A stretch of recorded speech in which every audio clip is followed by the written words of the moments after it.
The danger signal, sword of omens. Give me sight beyond sight.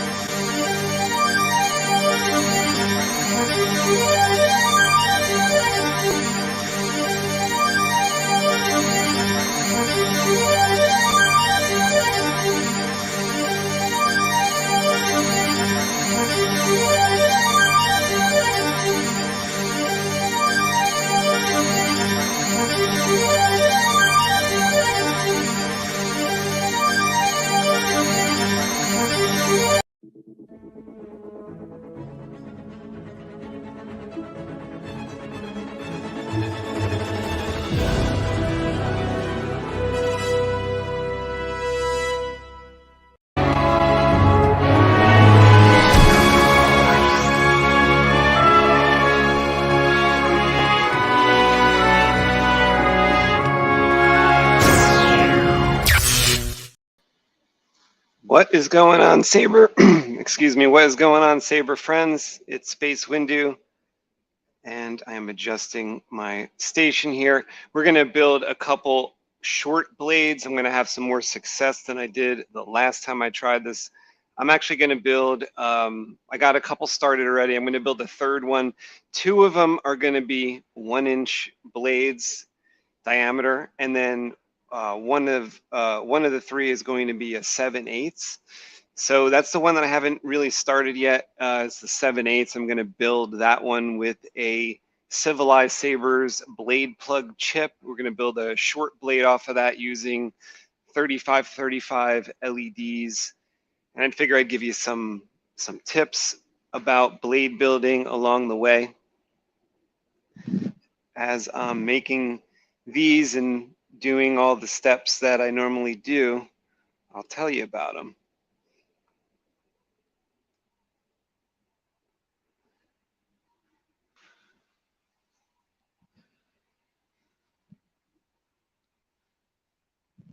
So there's different levels to each blade as far as completion here. I've got the blade end adapter on this one.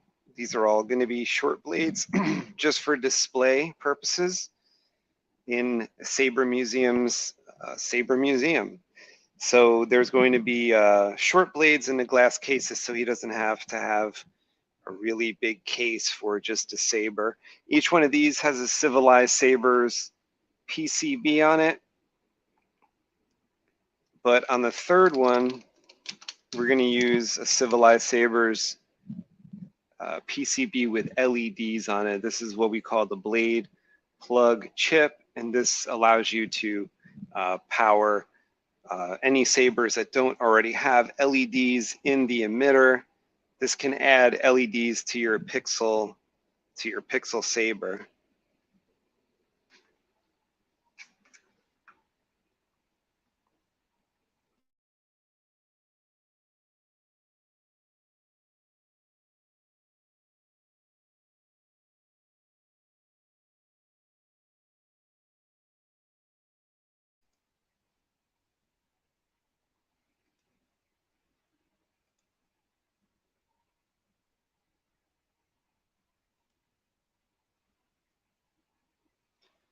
And I do have my blade parts kind of all ready to go, so I don't have to go hunting for certain blade parts like the blade tubes and the foam. And I've even got some Makoto foam left over from another project that I'm going to cover one of the 1-inch blades there with. Then the 7/8 blade foam is a little smaller than the 1/8, so that could fit inside my 7/8 blade tube right here. I like to use one with a uncut end for the tip side, so I found one like that, and the same thing goes for the 1-inch. There is an uncut end that I could use for the blade tip, and then you know, I didn't get my photon tube ready. Let's search for a photon tube.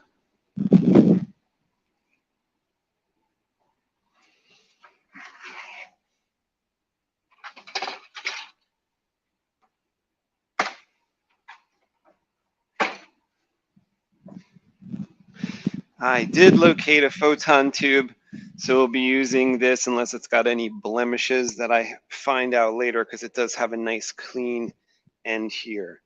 That's where the tip is going to go. I take the tip. This is a tip for the tip. So the blade tip comes, and it's not, if you buy the pixel version, it will have a cavity for some LEDs to go into. But if you take your drill, and you can just go a little further, and like these have been drilled out to get a little more in there. If you were looking for enhanced blades, they don't have the one with the cavity. This is an enhanced blue that would go with a blue tube. And these actually don't come with like a cavity, so you got to drill your own pixel station for it. Now these haven't been like cleaned up yet, but here's a red one that's about to go on a TriStar. I picked out a drill bit that can fit whatever type of LEDs I'm using for the blade. These are cut out for TriStars. So I need to fit like a decent amount of LEDs. It's about 7 LEDs I can get up in there. With the way it comes, you might not be able to get so many LEDs. So this is like a standard blade tip. These are drilled out and cleaned up, which is probably can't tell, but they're a little farther down in there. Now, when you sand, when you can see your drill marks, because these are looking clear right now, once I go in and sand these blades, I will sand a tip as well. Get some streaks in the tip, some reflective capability of this chemically altered plastic, the acrylic for the tip, or the polycarb for the blade, which is chemically changed so that you get actually more light out of it than you put in, because it's using some of the light rays that are in the room as well to enhance every bit of photonicness in these enhanced blades. By putting streaks in it, by putting some sanding to it nice and evenly up the blade, these can actually look pretty translucent and brighter as a result. So not that it's ever going to get to this level of cloudiness, but you can get a nice patina on there that's like a satin patina, and have the light reflect around a little bit more. Now you're gonna have to do that for like any red, or even the enhanced blue, and even the enhanced amber. Now on the custom saber shop tips, these tips where I got them from, you know, they don't perfectly match the blade, but you could help it a little by sanding them, even, you know, once it's on the blade and glued on and everything's working, you can kind of, once it's sealed up, you don't want dust to get in there. Sand it all up, and you'll see that it's a bit brighter, a bit more even. But the tip is still not going to match like completely 100%. The photonic one kind of does, but the other colors kind of don't. The yellow, the enhanced amber being the worst of the tips, I would say.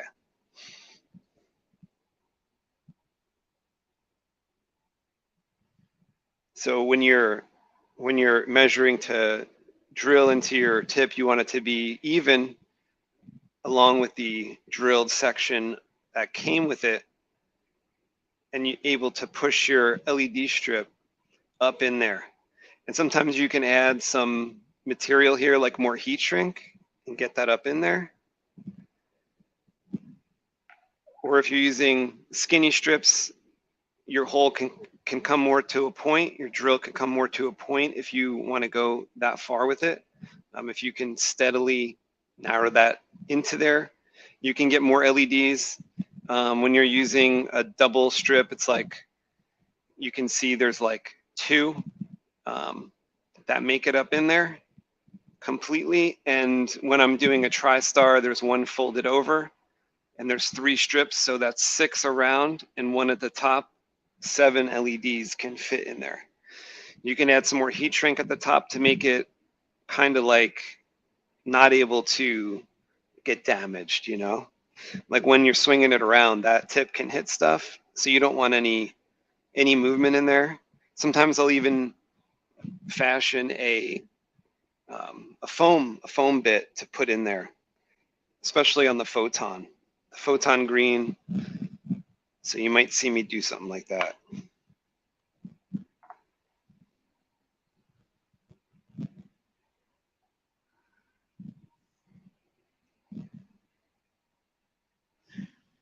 Now these are blade plug chips, and they have connections to actually build a blade off of. So I'm going to heat up my soldering iron, and I'm going to get this ready. The nice thing about using a blade plug chip for your blade, other than getting light like directly at the bottom of your blade, but you'll also don't have to put a resistor because it's got like 4 onboard resistors. So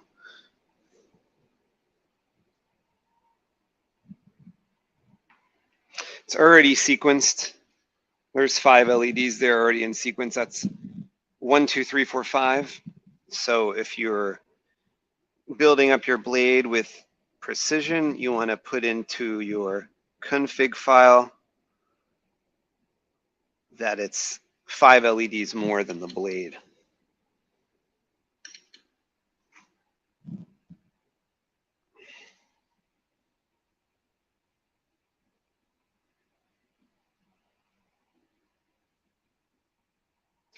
I bet you with the new like CF10 like programming scheme, you can probably do some cool stuff with the animations there. Like get the animation to start or just only be in the blade plug.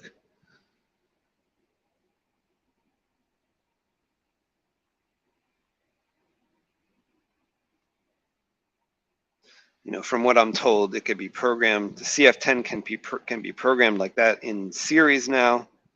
You can control the LEDs. There's some videos on the Plector YouTube channel. I still didn't watch them all, but there's a series of videos about the new updates and stuff for CF10, and might even be able to do that type of stuff with Profi too. I just don't know.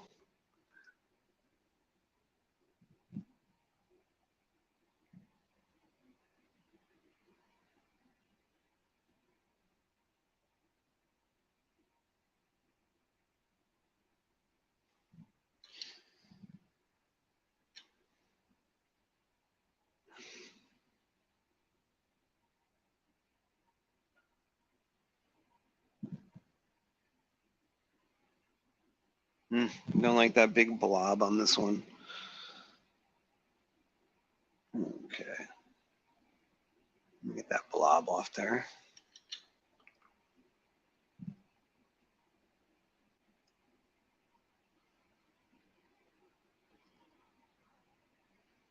Okay, I think I got my 6.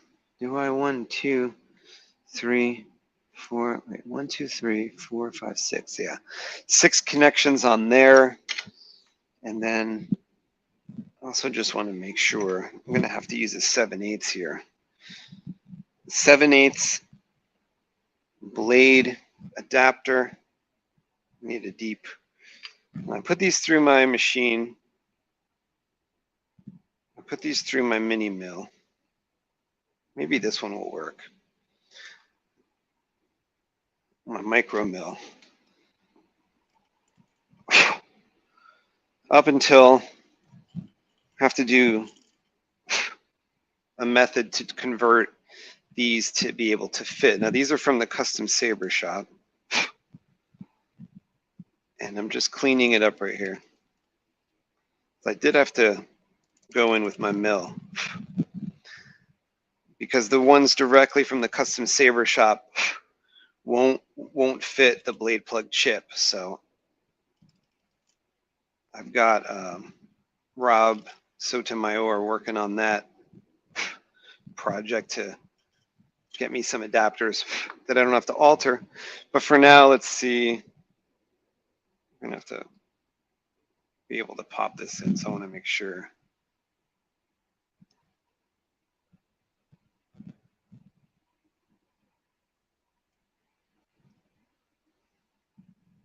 It might need some work here. Doesn't quite fit in there. It's got to go a little deeper. Oh, wait a second. No, I think it's got to be a little deeper.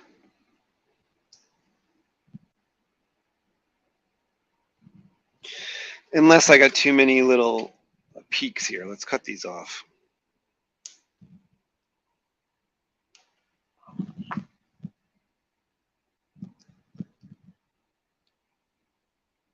Oh, that fits better. So I just want to make sure before I solder it all together that that fits in there well. This is our blade end PCB. We're going to have light starting right there for this short blade. That's going to be a 7/8 inch blade. Looks like it's going to be about 8.5 inches here.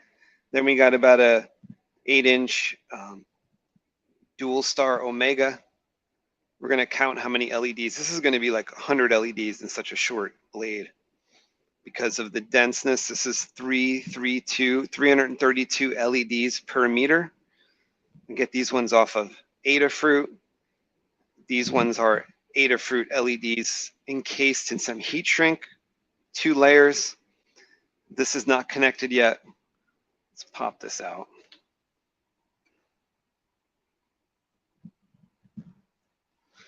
These are a little tricky to wire to because your pads are so tiny because the board is so compact.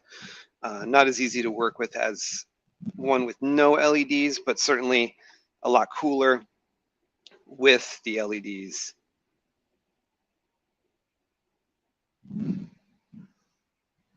All right, let's figure out. I see the arrow on these strips is on the back and the front. It's kind of getting cut off there, but at least it is on the back. This is going up, so I'm going to need to like put some wire, some solder at the bottom there. Actually, you know what? Let's do it on my trusty leather sample, leather belt sample. So you want to buy this belt? Not really, but I want to. But I do want to solder on this belt sample.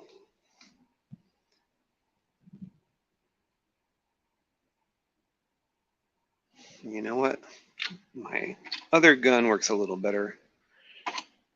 For this purpose, this gun works better.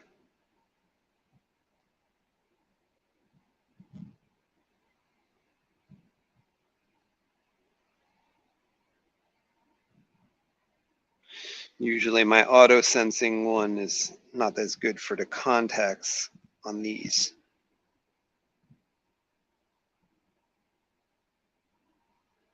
We got a lot of chances here. Like every quarter inch, every quarter inch I've got an opportunity. So if I burn something here, I do have an opportunity to bump it up a bit. I could cut off the bad solder if I see something wrong and use the next one. What I found out I was doing wrong with these dual star Omegas a couple weeks back was if I connect to here, the lights are on this side, but you connect on the back with these. If I was to connect to here, and as you can see by my faint arrows, if you could see them, we're actually running that way with these. I had to draw an arrow because there's no arrow.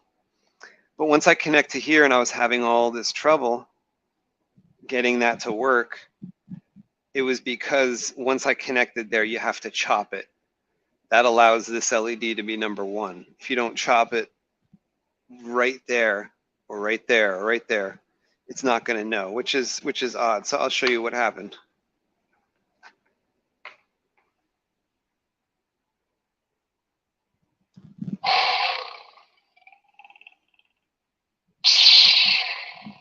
So now it's working, but a couple streams back couldn't get these strips to work, so I ended up getting a new strip and trying it, and through trial and error, you know what, let me see if I could count these. 1, 2, 3, 4, 5, 6, 7, 8, 9, 10, 11, 12, 13, 14, 15, 16, 17, 18, 19, 20, 21, 22, 23, 24, 25, 26, 27, 28, 29, 30, 31, 32, 33, 34, 35. This is hurting my eyes, by the way. 36, 37, 38, 39, 40, 41, 42, 43, 44, 45, 46, 47, 48, 49, 50, 51, 52, 53, 54, 55, 56, 57, 58, 59, 60, 61. So we got 122 LEDs in this super short blade. Let's try the other side.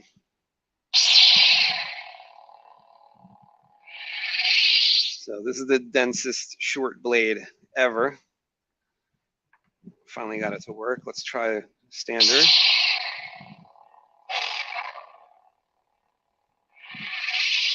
This is going to be in a 1-inch.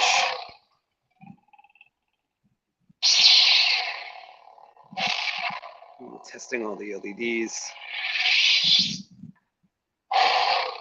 Okay. Back to the task at hand here. Setting up these blades for Saber Museum. Let's get it going. He's coming to New York on the 21st. Got to get him these short blades while he's in New York, because he's from overseas, so he's from far away. If I can get him while he's in New York, he can just transport these home. Oh, I'm using the wrong soldering gun again. It's got to be this one. This one's better.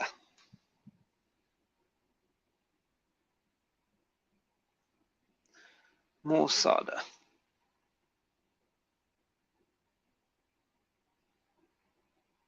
Whereas Mundo says solder. I guess he tries to properly pronounce it solder.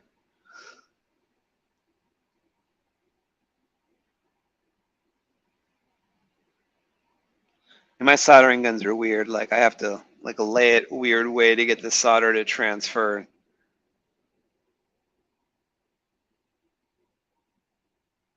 If I change the tip on it, I'll probably break it. It's already kind of rigged to just hold together because it was falling apart the other day. Oh, here we go. Got a little bit of solder on there. Let's try to get a little bit more.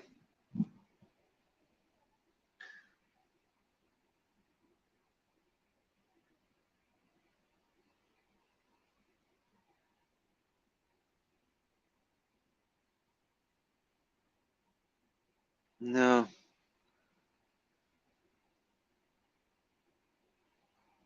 Sometimes it goes uneasy, and sometimes it's not as easy.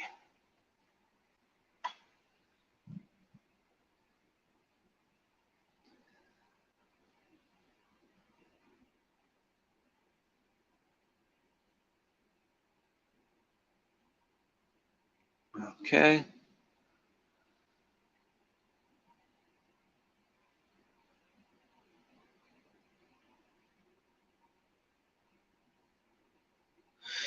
If you can get a nice bead on the end of here, it'll make life easy.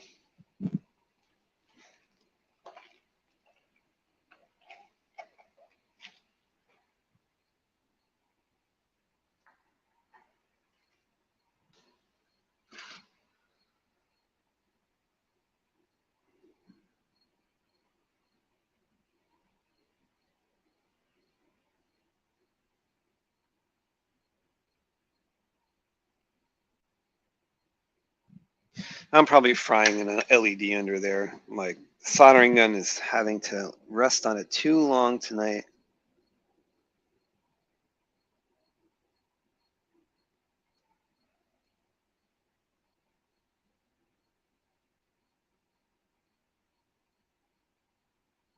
Okay. Well, at least 3 out of 6 are done. Let's see.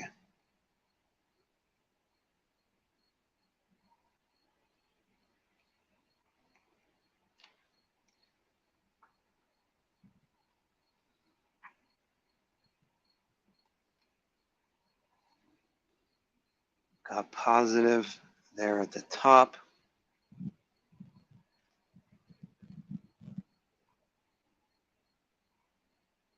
Oh yeah, we got a cricket.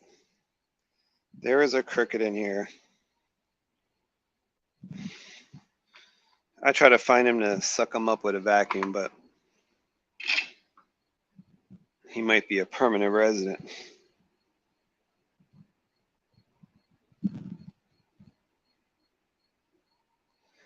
We'll just pretend we're outside in the woods.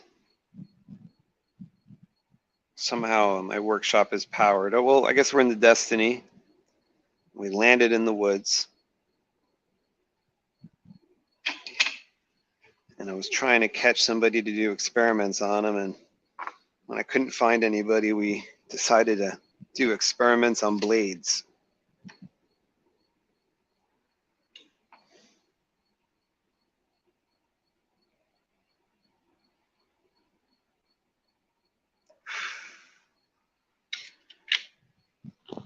Okay, since I don't have my magnifying glasses on, I will have to magnify with that. Okay, that looked good.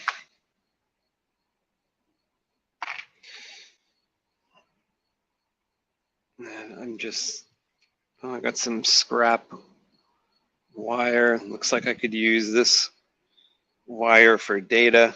Data could be kind of any kind of wire, really. I always use green. Green is data. Can't mess it up.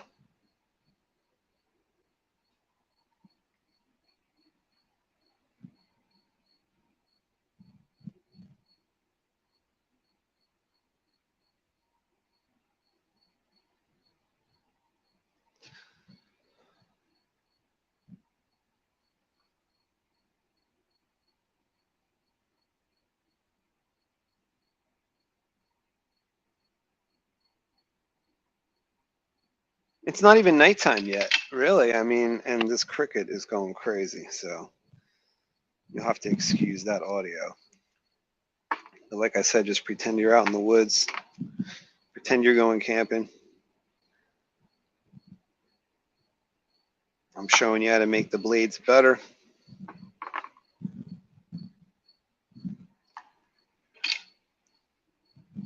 It's a lightsaber camping trip.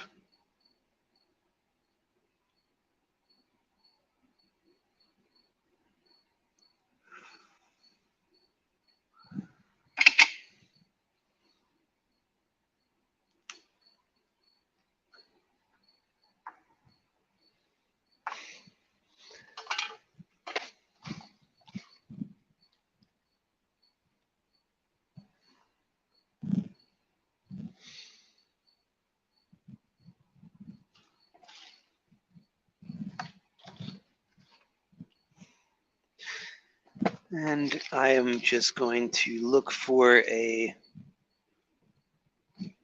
nice little wire cover just for the data. I want to keep it separate. I don't want signals getting crossed.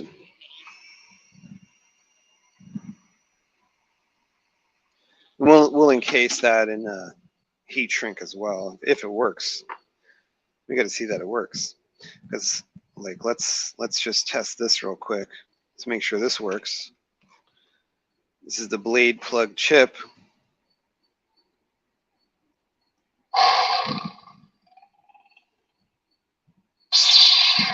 Now we got yellow, which means we got what colors we have if we have yellow?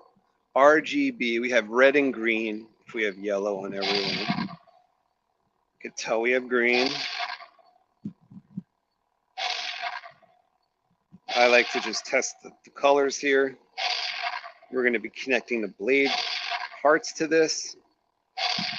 We got blue. So I guess we got them all. We got red, green, blue.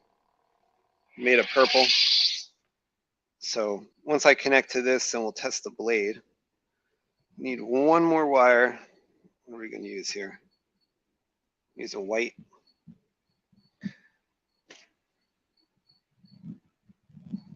This white will be the negative on this blade. No, it's not good.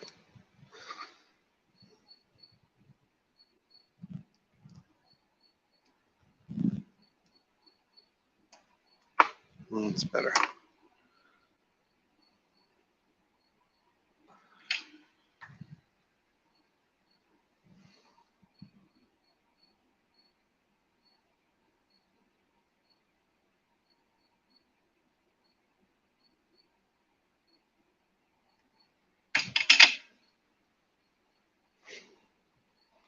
A little bit of a solder coating on this, and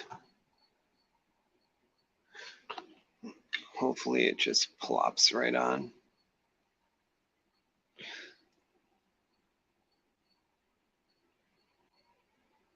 Yeah, my already established bead of solder.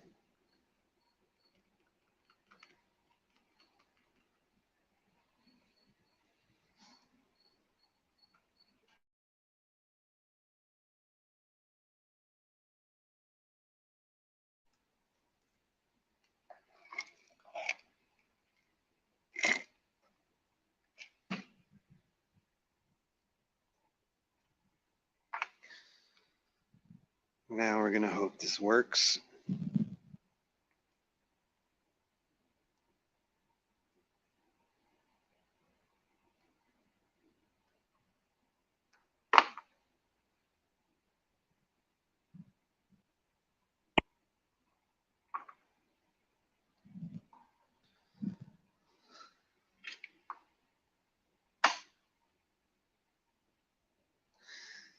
Yeah, the nice things about short blades is you can carry them with you, and they're actually brighter because all your power is like concentrated into just a smaller number of LEDs.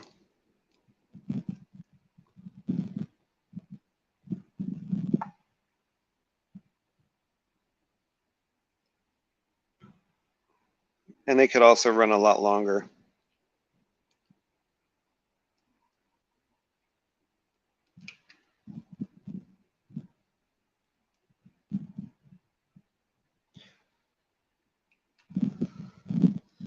You know, if you had a meter long blade, that's not going to be very efficient, but you got one of these short blades, you could keep these on for a while and keep these on in your display case, or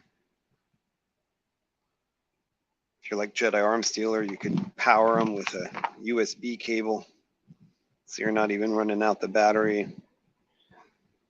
You always got eye candy, or you always got pictures, ready for picture taking.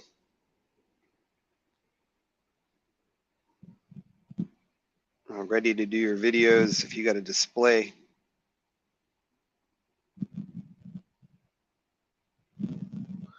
So you can make these, with the scraps. If you made a long blade, usually you might cut it, like mine, I cut down to 32 inches, which means if I bought a stock from TCSS of the blade material and it's 40 inches, I can make an 8-inch short blade, right?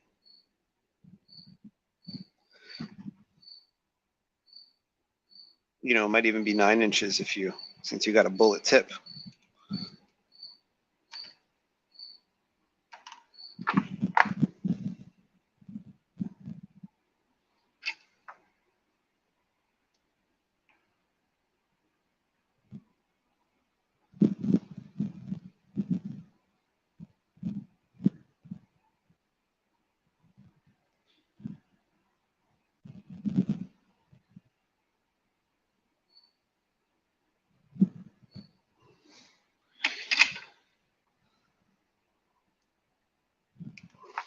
Okay, got a little bit of flex in my wires. Just want a little bit so they can move, so they can take some, well, actually, with this type of blade, it's probably not going to be any impacts, not dueling with a little blade, I don't think, a little dagger blade.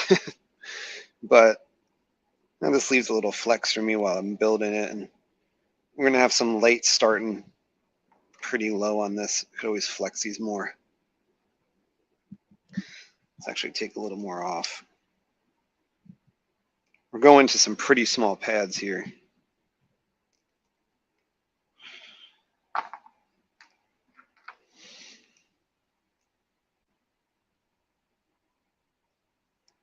Okay, let's see if I can line any of these up without a magnifier. I could see that where the ground is. The ground is here.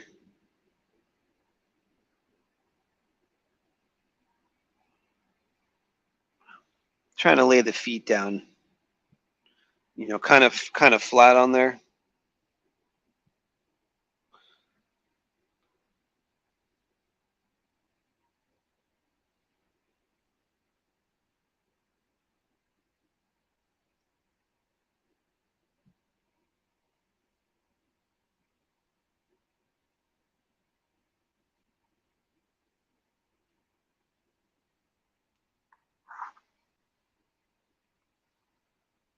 Okay. Oh, I see. All right. I see where the positive is right there.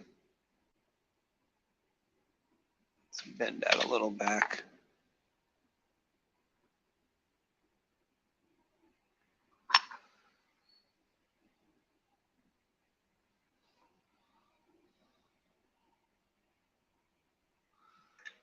Well, you got to contort your body sometimes to get these.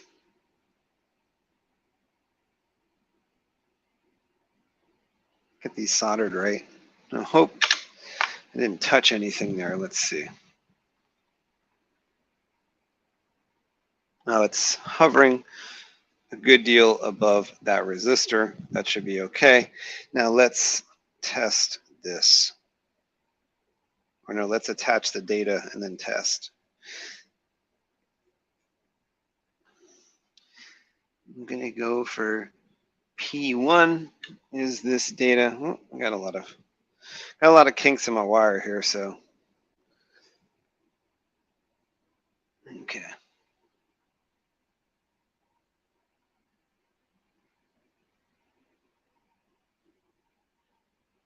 All right, now we should be able to test. I'm looking for the same colors as on the blade plug chip. I'm looking for all the LEDs to be working. Let's see.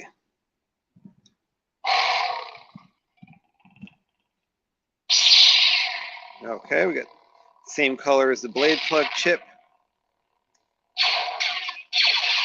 Let me try to change colors. Do we see any that aren't lit up properly? I don't think so.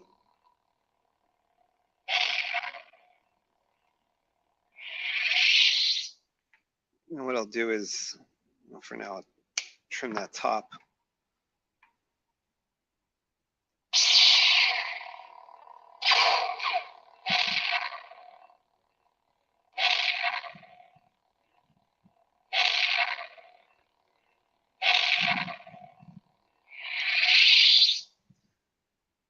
Okay, now we need to attach the second strip, but you know what we'll do first? Let's see if this is even. It's almost even.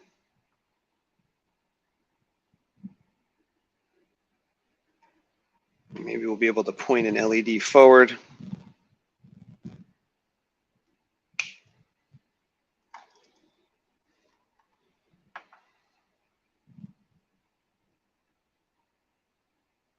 Actually, I think we'll coat the second one. We need to coat one of these in 1/4-inch heat shrink. So let's see here. Maybe we'll coat the second one after we know it works.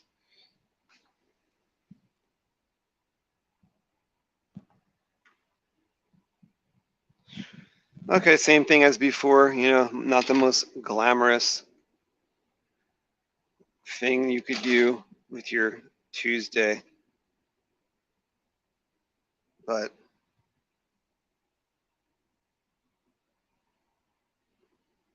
no matter what it is, try to do it the best you can, right?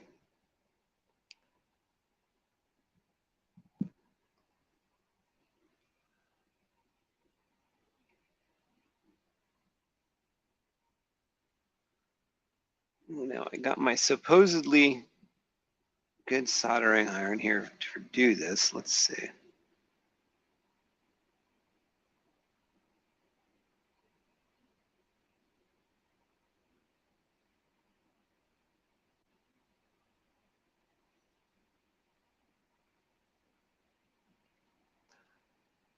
Well, that's a little too much.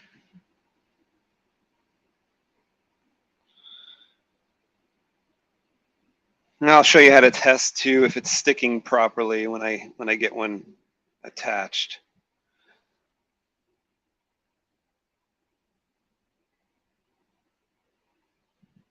You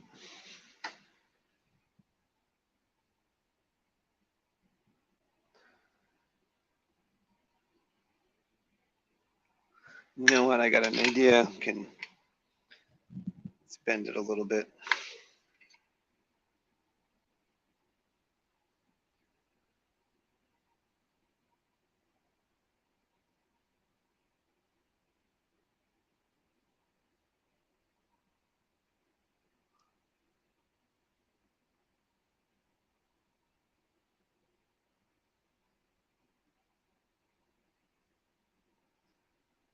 Need them like painted properly with the solder, you know. Nice little bead would be nice.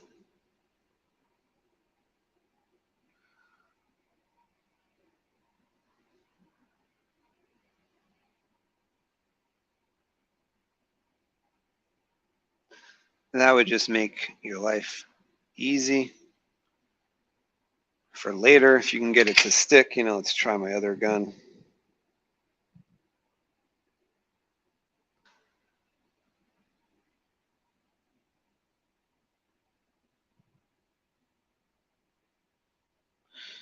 Okay, that coated.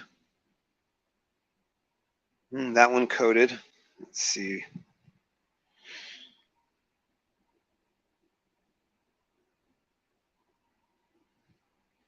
And data coated.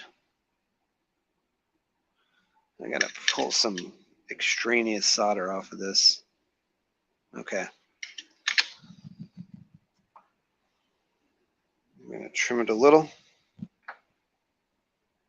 I don't want any material touching each other. All right, let's get the wires on there.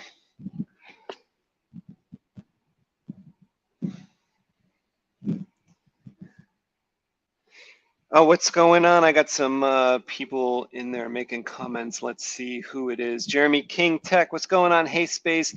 Glad to see you going a tutorial live stream. Great stuff. Thank you. Thank you. Quinlan Na says the Yuzong Vong are coming from the unknown regions to Space's live stream. Yeah, they're the bug creatures. They are infested over here. JT, what's going on, JT? Hey, Ant, wish I could be there with you. New issue of Albatross, the cricket. Yeah, yeah. He's kind of quiet now. Maybe he'll come back in a second. Mundo is here. What's going on? Hey, guys. Titan Gray is here. Welcome. Hey, Space and Gang. Better late than never. Thanks for joining. Thanks for joining.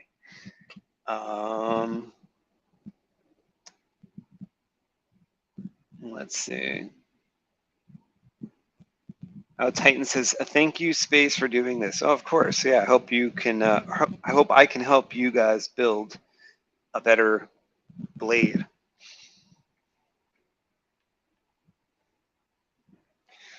You know, it's kind of faster to show you on short blades because short blades, I could usually do within the time frame of a stream. Whereas the long blade, first of all, it's hard to get it all on camera. And second of all, usually can't finish it within a couple hours. That's like a 17-hour project to make a blade. Usually, maybe if everything goes beautifully, maybe it's like 10 hours. But a lot of times things don't go perfect.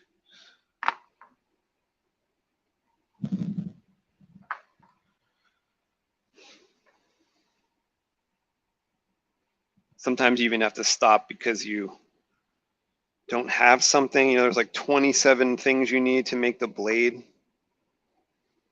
And sometimes you have 25 of them. You know, you thought you did good, but you missed something. So I was waiting for tips to come in for a couple days. They came in yesterday. I wasn't going to be able to finish these blades tonight or last night. I wasn't able to work on them yesterday because I didn't have any blades. I mean, tips, blade tips. Oh, this is the wrong one. This soldering iron's better for this. But I got the tips in. I drilled them out. I can show you again if you weren't here earlier.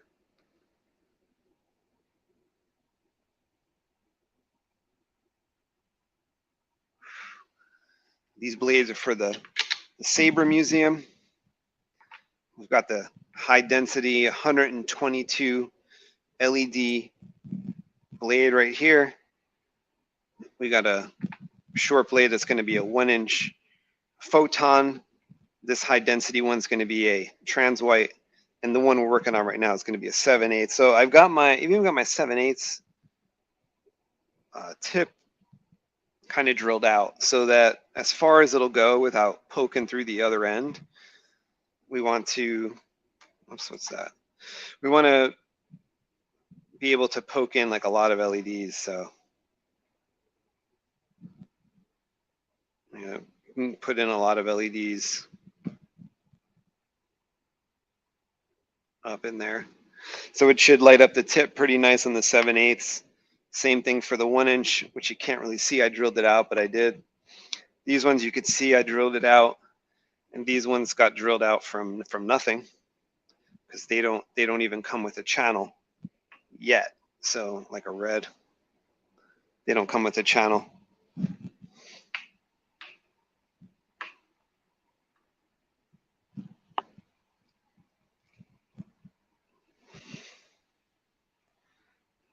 Okay, I'm gonna get another white. This is going to be my negative. Oh, where's my? This helps me hold it.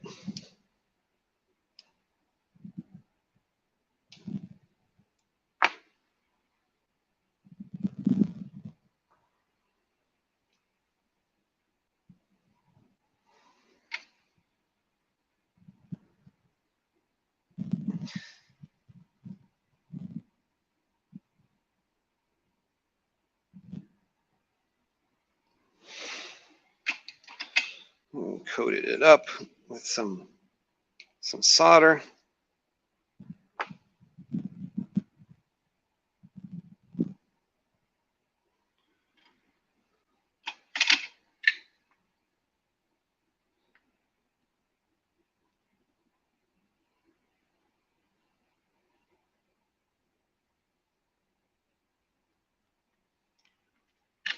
Okay, and how you tell if your soldering job is decent? First of all, you can look through one of these loops. That tells a story. I'm going to cut off these little points. And you could also tug on these. Do they come off? No, they don't come off too easy. Then we got a good thing going. So I'm going to trim a wire a little bit.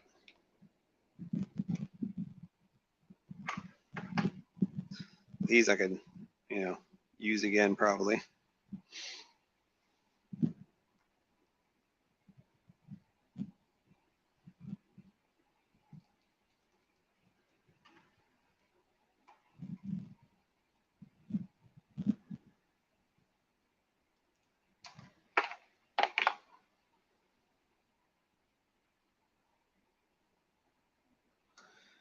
I just twist them so as a best practice to not get any hair sticking out.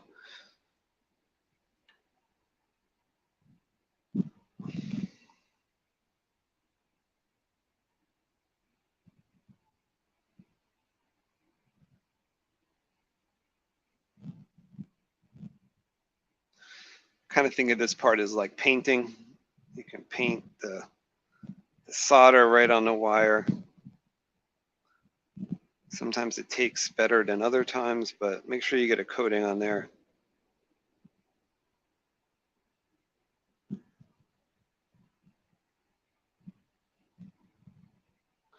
This will stop the hairs from poking out, and we actually kind of need that to happen. We need hairs not to be poking out because our little solder pads are so little.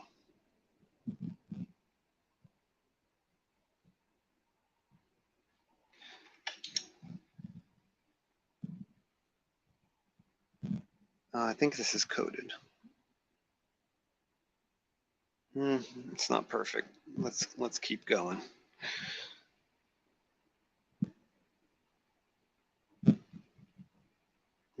It's better. You know, probably partly due to my finger holding it. So let's hold it with this.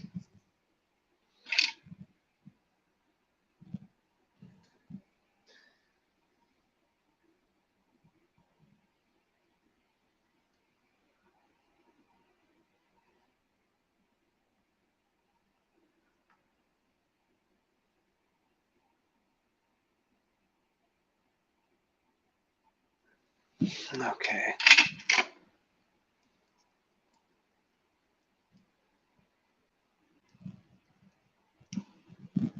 Trim these back a bit.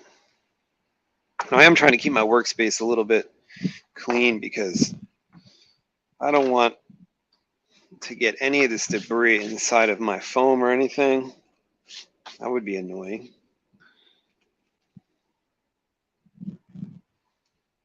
That's happened before. Sometimes you could waste an hour just sorting out a little piece of debris.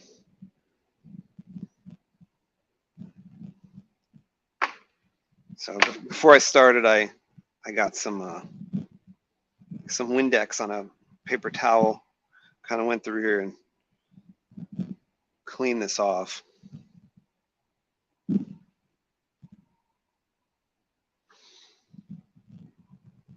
Now, like I said, the data can be a bit, you know, at 28, which I think this is, or 30. That's even okay.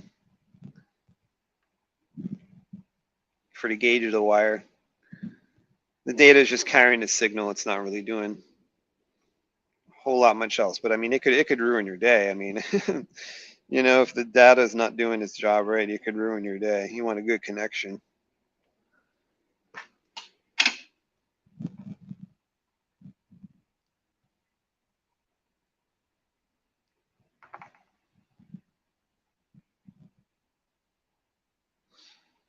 Okay, let's try to get these close.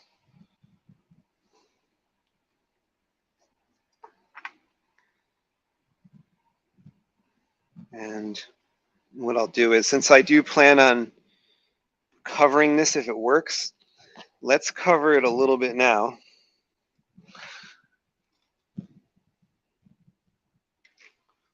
Because we can't have these touching the wrong connections, right? So I'm just going to get it up in here.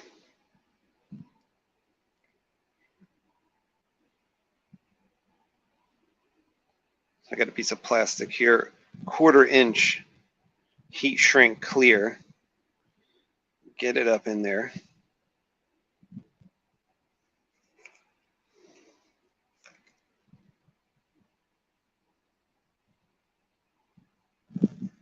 This is going to be back to back with the other one. We can't have nothing touching. That'll ruin your day. You want to have a good saber day? Follow these tips. You follow all the tips, you can still have a bad saber day, but you might have a good one. So I'm not going to heat shrink everything, but let's heat shrink just the end. You got to have a little confidence that it's going to work. I could easily get that bit off if I need to. Jump up one LED. See how that works? There's connections on the back there. I could jump up one LED. Depending on which strip you got to look closely at your strips, whatever strips you ordered. These have a good amount of space to connect, and the contacts are pretty nice and big.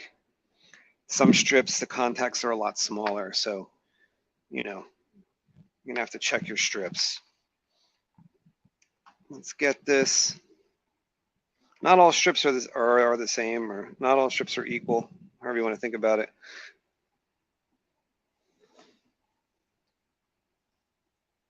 Some, they could be modeled after another called similar thing, but they're you get up close, there's little differences. You know, sometimes the positive is on the other side, depending on the strip. All right, let's see here. All right, ground is here. Like I said before, this is tight, so get your feet to your wire down, angle that properly. Try to get a good angle. Okay, that's fairly comfortable. Everything seems like a contortion these days. Okay, I think that took.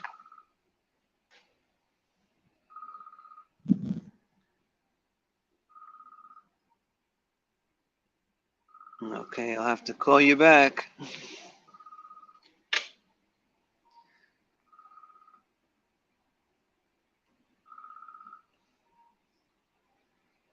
If you know me, be watching the stream. How about that? Be watching the stream.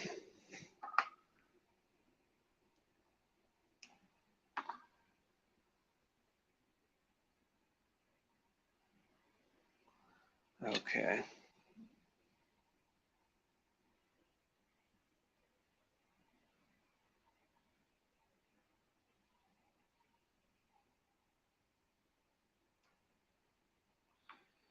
Okay, let's take a close look at the positive and the negative.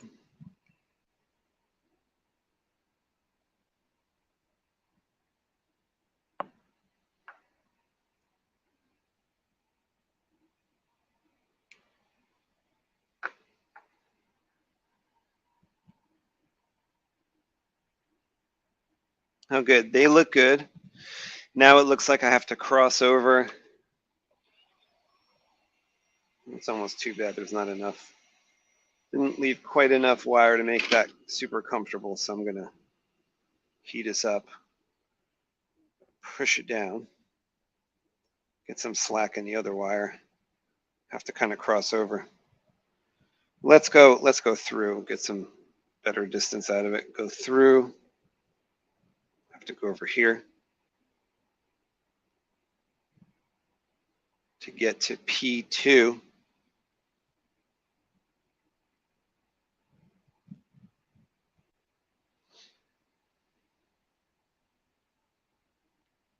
You want the LEDs staggered anyway, so I'll just stagger this one down a little bit.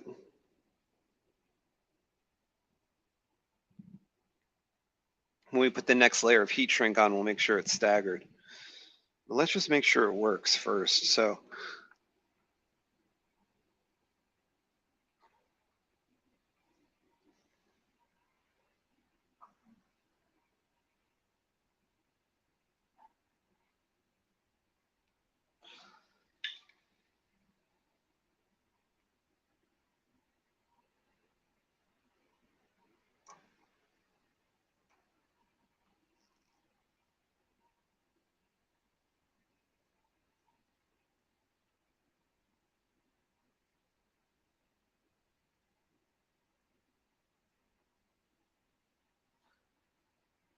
I'm not so sure about the grippiness of this helping hand. It's not really helping.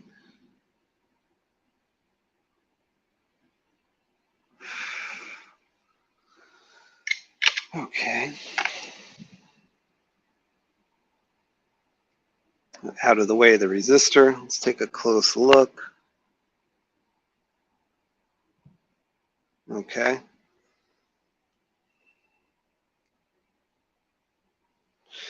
Time to test. Test the second strip. Now, as a reminder, that's the one covered in heat shrink here. Let's make sure we got all the same colors, all the right colors. Okay, green, teal, cyan, bluer, bluest, and it looks like all the reds are there too.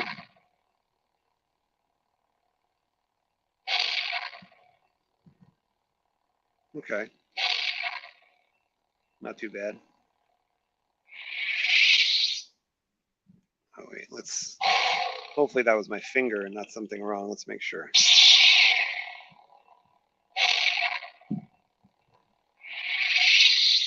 Okay, got all functions. I will take my heat gun. Let's isolate that one strip and get it flat on the other side so it really lays nice.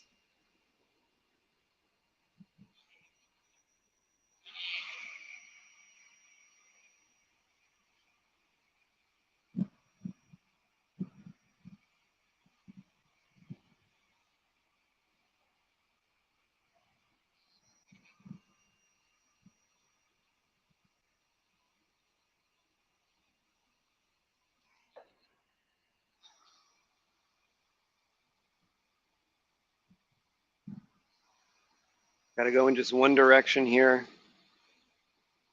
Unfortunately, it's not something that can happen too fast. Gonna not leave any air in there. Not leave any bumbles.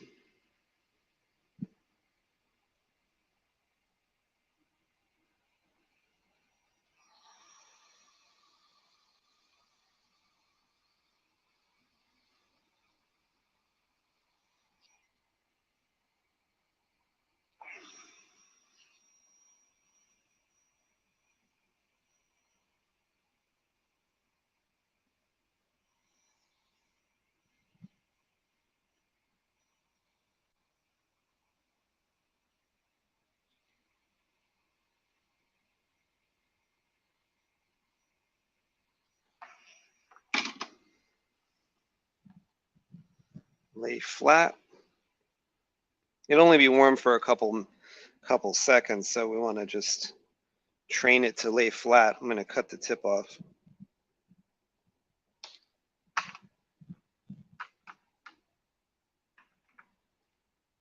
My hope is here that I'm going to fold over this lead LED a little bit.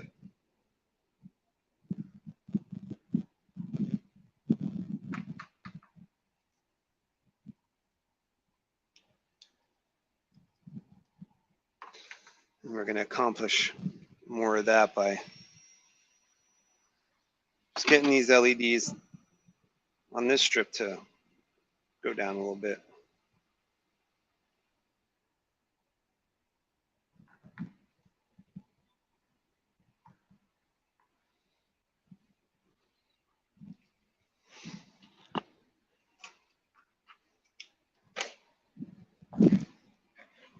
And I'm getting a new strip, a new section of heat shrink. This is going to go over both the LEDs.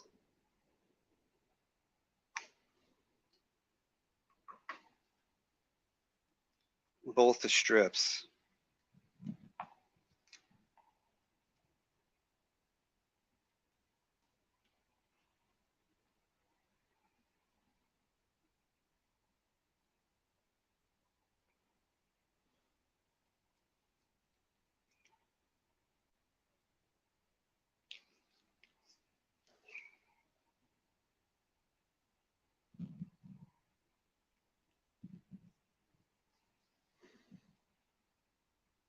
Okay.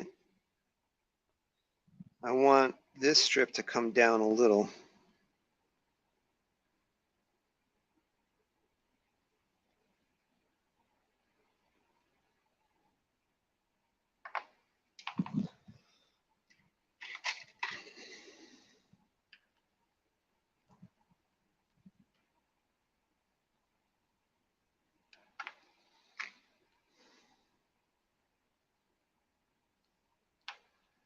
These type of LEDs really look good in a 7/8.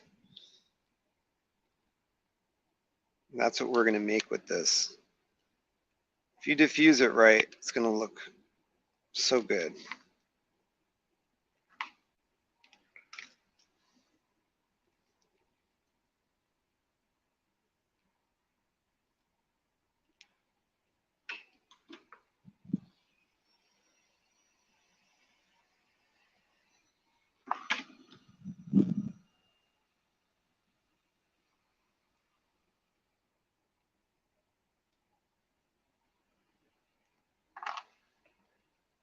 Okay, we got them staggered.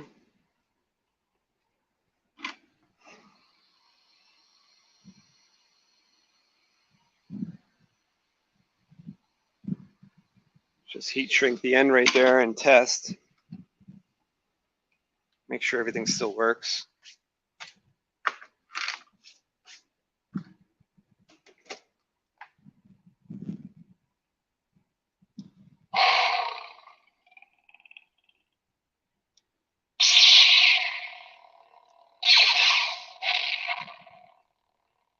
Oh, we have a problem.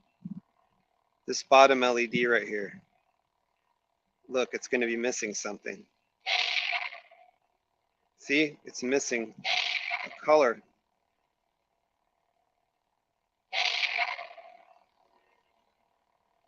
Let's see if that's still happening. Yep. That is a problem. Let's see. Well, that is happening on the longer strip. So it's not the worst thing that could happen, but it's pretty terrible.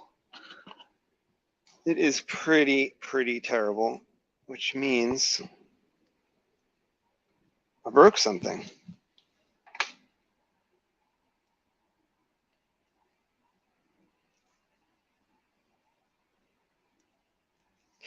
The good thing is it's on the strip that's exposed. We didn't cover this one in plastic. What we will do,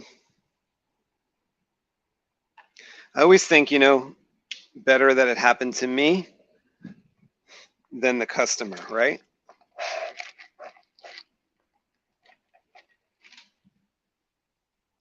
If I can fix it here, rather than it happening without me knowing, you got to test every time. Something went wrong. Where's my, well, maybe this. Something went wrong. We will disconnect. Now, nothing went wrong as far as LEDs touching each other, right? Because we disallowed that.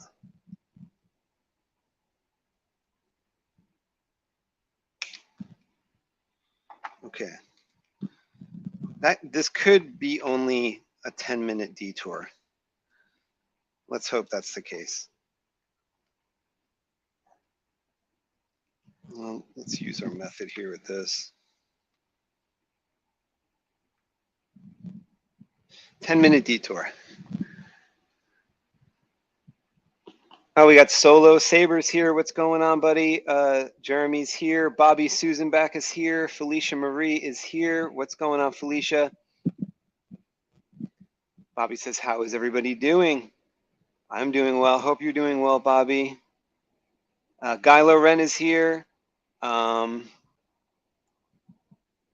a troubleshooting week. Yeah, troubleshooting. That's what I've been doing lately. That's what I've been doing lately.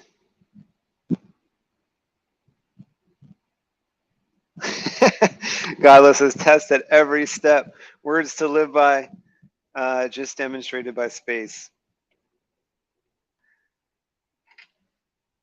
Yeah, at least with stuff like this, you don't want to go too far ahead. Like if I started encasing all that in plastic, we would have a little bit of a mess.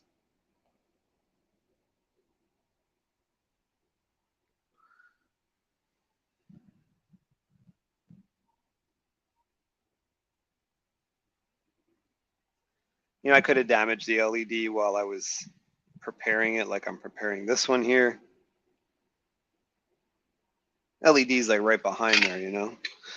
Can't lay too much heat on it. Probably struggled a bit with that earlier.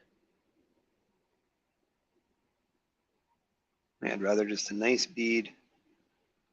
These are a little pointy.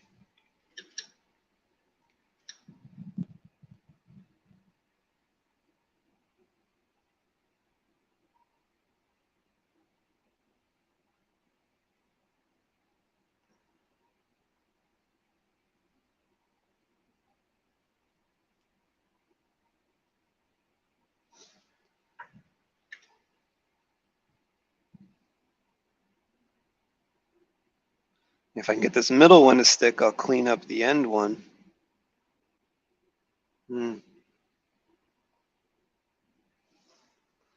It's shiny, but it's too big. Let's get rid of some of that.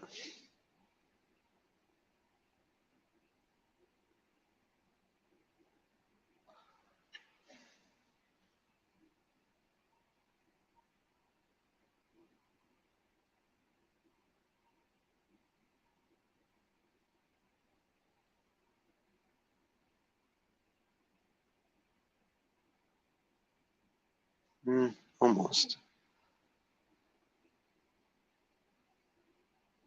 Well, we're joining them, but let's try to stick it and then.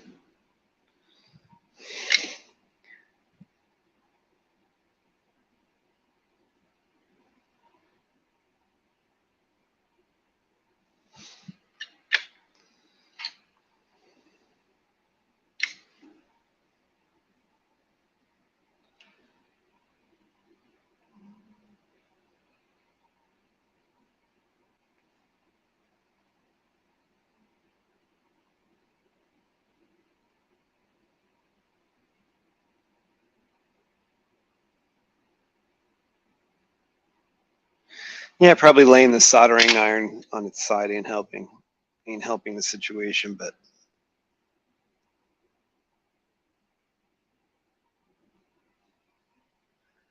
these LEDs are a little more stubborn.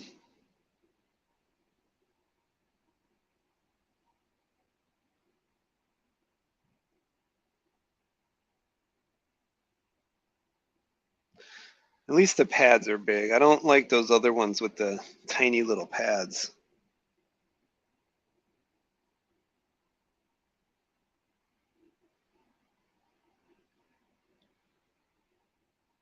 You know what I could do? This is my little trick too. Sometimes I don't know why I struggle on the one side, when sometimes it sticks well on this side.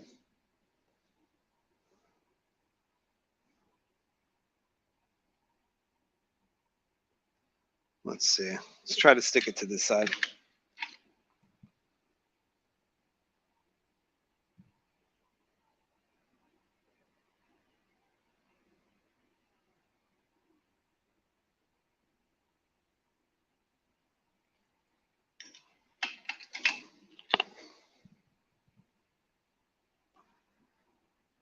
It's a struggle. Pimping ain't easy.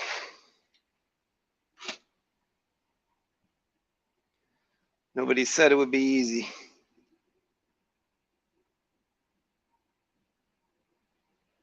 All right. Oh, wait.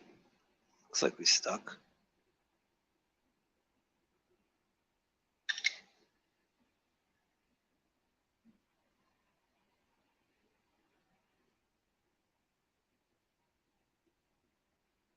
Well, I like to be stuck to the full pad. Okay, there we go. Stuck to the entire pad.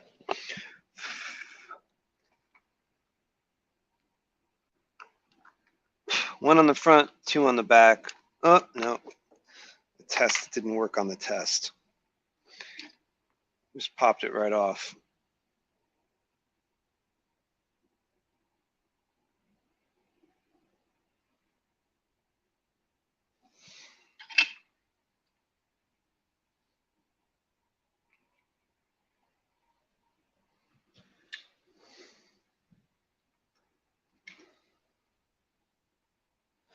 Yeah, it'd be nice if these were all pre-done before the stream and I could just talk about it. Oh, the trials and tribulations of this. Oh, you wouldn't believe it. Oh. But I don't know if that's better or just going through it with you. This is not sticking.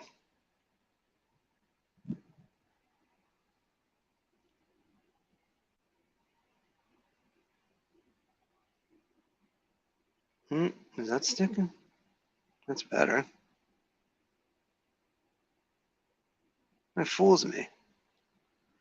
That's fooling me. It sticks partially. Let's try it on the back again.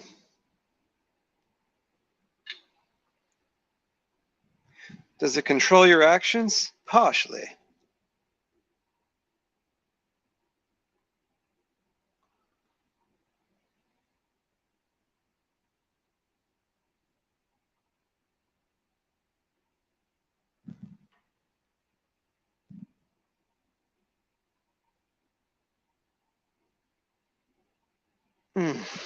This is excruciating. Sorry you guys got to watch this. Oh my God. Let's get this connected.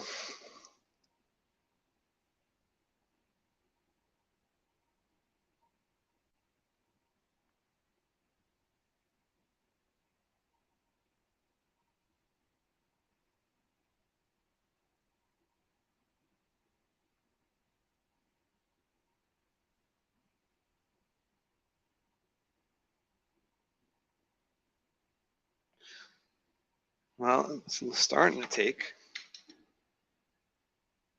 I prefer a full contact. There we go. It's not quite full.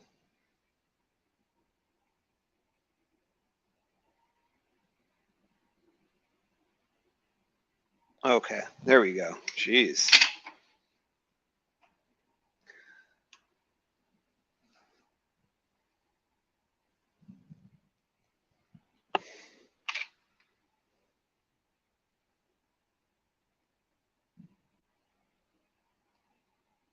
Okay.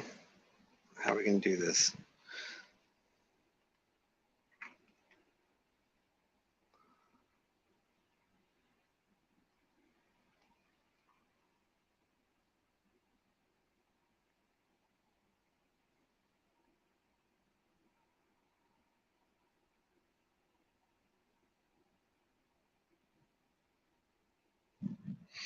Need another weight.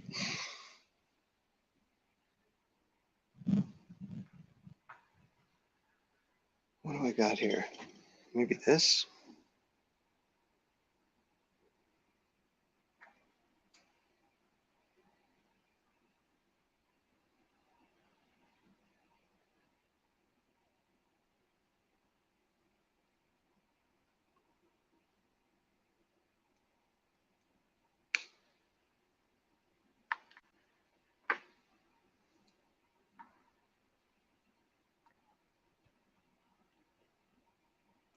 A short blade will take less time, he said. A short blade would be done during the stream, he promised.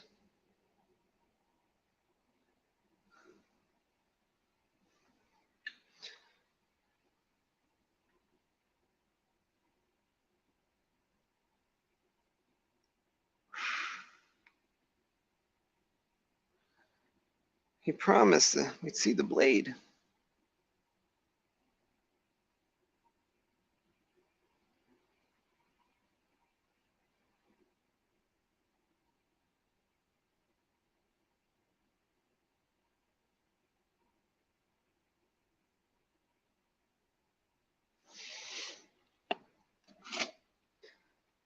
And that data doesn't look perfect. Oh my Lord. Oh no. Let's do the data first.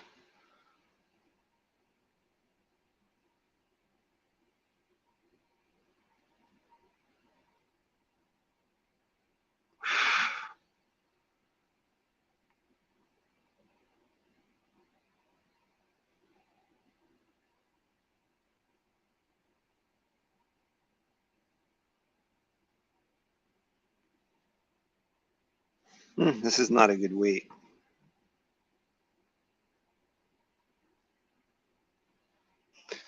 Oh, speaking of weights, somebody asked, in the comments section of one of my TriStar videos, how much does it weigh?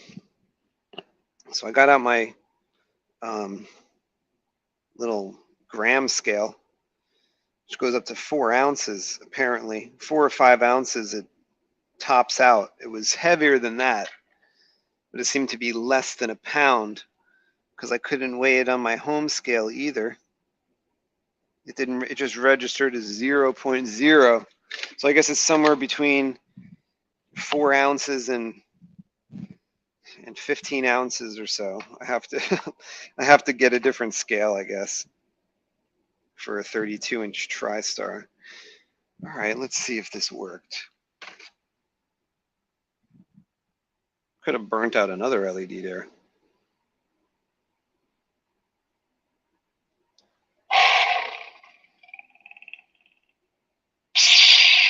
Oh, we got green. We've got blue.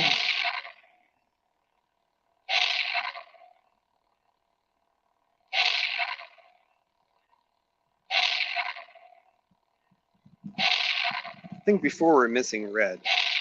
We've got red on all of them. Okay.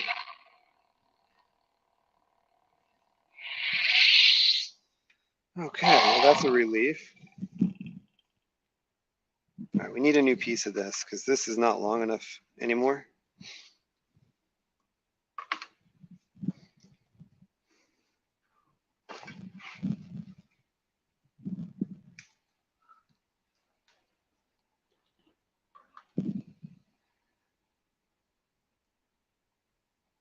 I got Jim in the back room. Let's let Jim in here.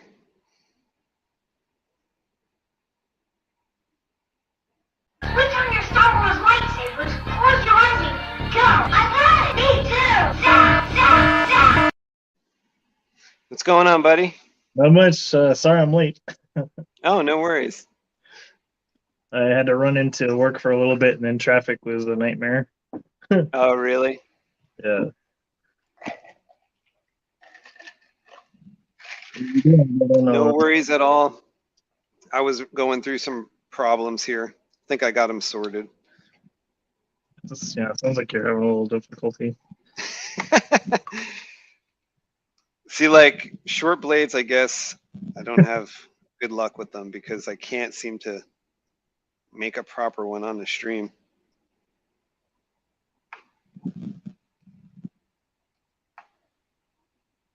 Right? It's like everything that can go wrong suddenly does go wrong when you do it on stream. I know. It's just you doing it by yourself. They turn out flawless the first time.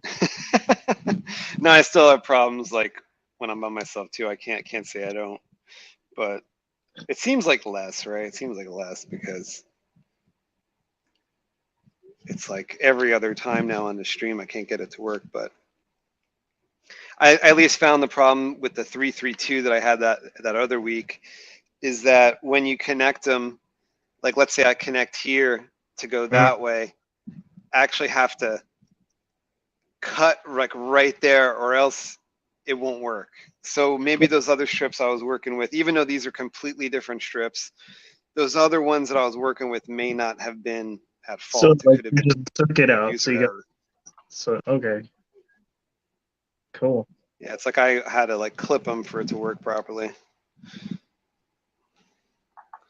Because I thought to myself, like it took like you know, go to sleep, wake up, next day, think about it, and I was like, oh, maybe it's like kind of like the resistor pad on a little Pixel PCB. Is that like it has to be joined? Maybe these had to be like severed to know which is number one or something. So Determination, yeah. So yeah. To know that the circuit ends here. yeah.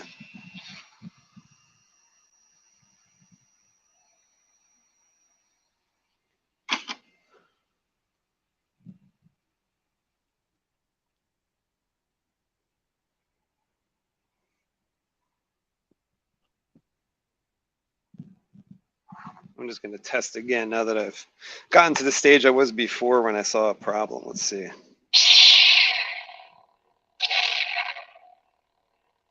I got them staggered. Let me make sure they all work.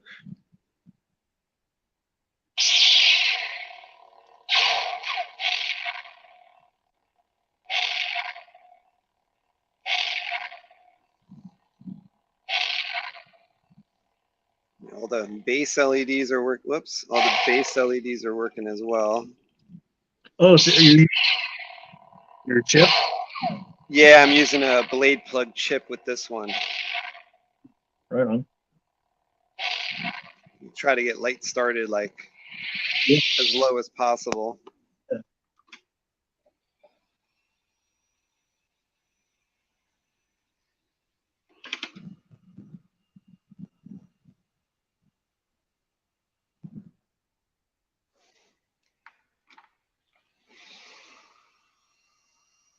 Redo your chip with some cob LEDs, man. Yeah. Probably get like 10 of them on there. Oh yeah, you could probably get like 15 or 20 of them little cob neopixels. Or I should call them addressable LEDs because don't want to get in trouble. Yeah, Adafruit's got the line on the NeoPixel name. It's like Kleenex for tissues.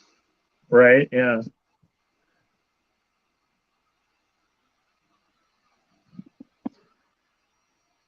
Yeah, they contacted me once about using the word NeoPixel in my videos and stuff, but they said if it's, I was like, well, they're Adafruit, so I don't know what you're talking about. And they said, oh, well, as long as it's Adafruit, you could use NeoPixel in your videos. So I'm like, okay.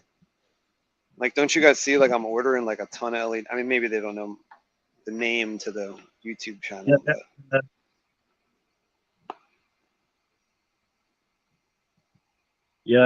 yeah, because you probably order in your regular name, not necessarily SpaceWindu. Yeah.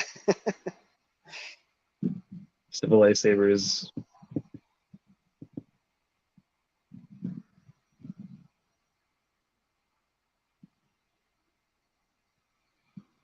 Yeah, this will lay pretty flat once I'm done heat shrinking it with this 3/8 clear.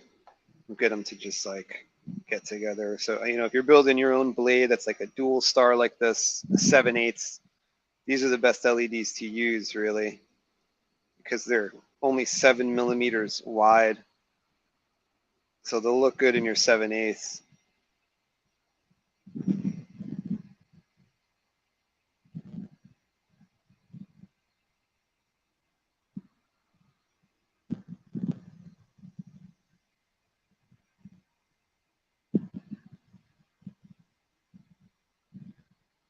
Yeah, I couldn't find anything under 8 millimeters for 5 volt for those cob adjustable strips yet.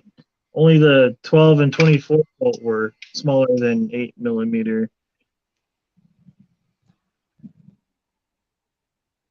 Yeah, we had the tri-core for the Omega made, and this is what that looks like assembled to the part right before putting the foam on. This is the first tri-core Omega 3-sided cob strip. This has like 792 LEDs. It's made from these strips here. Me and Jim have been talking about these a lot lately. These are from Adafruit. Jim found some from other places that are less expensive, similar thing. And these are like pretty flexible as it is, but they wouldn't flex on this tri-core because there's like a triangle in there to get it into this triangle shape to house 3 strips instead of 2. Well, like we talked about before, anything more than 2 strips would be a show blade anyway. You don't want to really do anything more than 2 strips. Yeah, that's what I kind of think too. Just because of that, it's not going to be as flexible. It's not going to be as durable.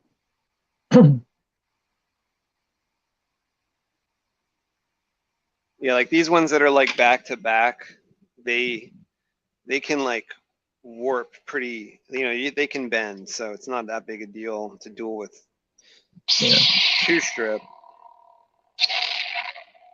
And for those that don't know what we're talking about, new technology for LEDs. It's actually been mainstream for LEDs for like 5 years, but it just made it into strips within the last 2 years. Vertical strips within the last year and a half, and that's what's called a chip instead of a surface mount LED. So they're closer together. You don't get any shadows between the LEDs. You don't get the corn cobbing effect as much with these new LEDs. They're 8 to 10% brighter than any SMD LED. They use less power than any other SMD LED. So it's really going to be, I think, the next evolution in blade technology is that cob strip.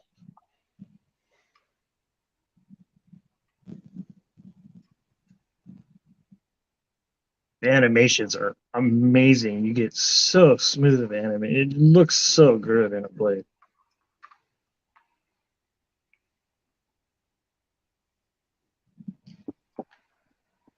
I'm excited. This is 90 bucks most places.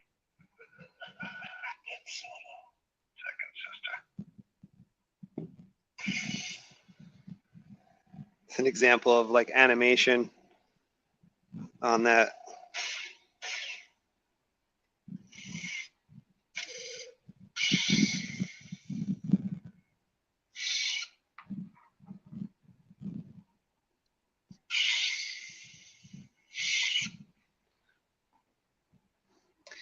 The next thing I could do for my 7/8 is get this piece on there. I'm just going to clean it up a little extra.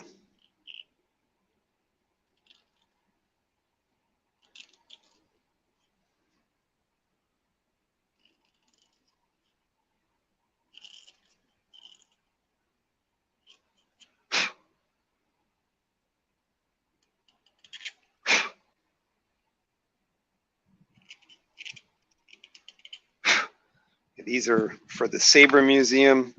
He's going to be in New York next week, so I got to get these ready. Okay, that fit in really well,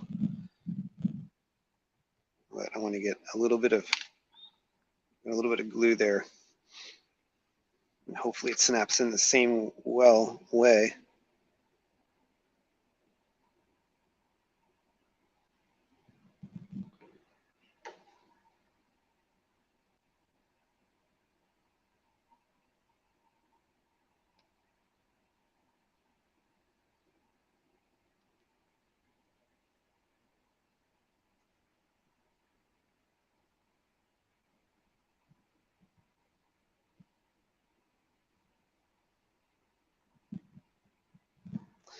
That worked well.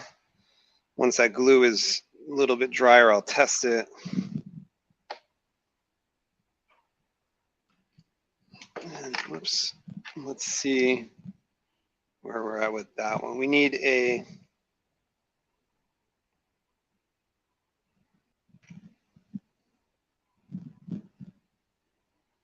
I'm going to do these as a 1-inch.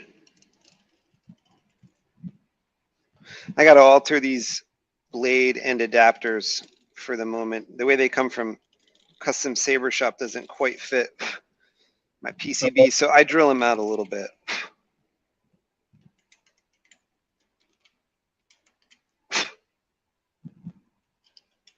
So I got to get rid of the little excess here.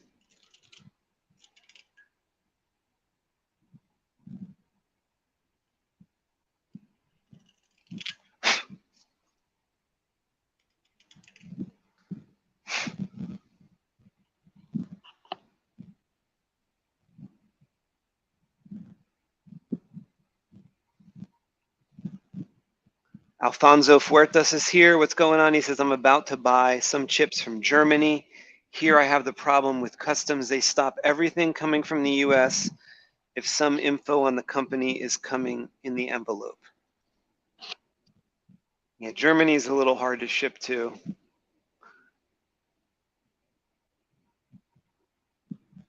Guy Loren says, heat shrink the whole of both strips all the way up or not discuss. Yeah, whether it's a long blade or like here, a short blade, we're going to heat shrink all the way up, and you get better results if you can use one piece. Like on short blades like this, it would be silly to use multiple sections. You might see something, you might not, but since it's so short, you could just slide on a whole piece, so there's no seam. If you're doing a long blade, sometimes one of the layers does have to be in sections, especially like the 1/4 inch first layer going on one side of the dual star. You will need to probably put multiple sections on if it's like a 35, 32-inch blade or whatever. But there's certain like different layers that I put on depending on what type of blade I'm building. So this one being a 7/8, we're gonna have to test our 7/8 foam, which is right here. Like, see, right now it's too loose. So we have 2 layers on one side and 1 layer on the other side, because one of these strips has a layer first, right? And then we have another layer around them both. So one layer is going to have more than the other. But this is too loose. So we need to firm up the inside here. There's multiple ways you could do that. I mean, you could wrap this in clear gift wrap and then slide it in. That's one way you could do it. You could put more layers of heat shrink on it. 1 more 3/8 might do it, but probably you would need a 1/2 inch clear all the way up, and that would be a nice firm fit for this. And you could put your gift wrap over the foam and then into the tube.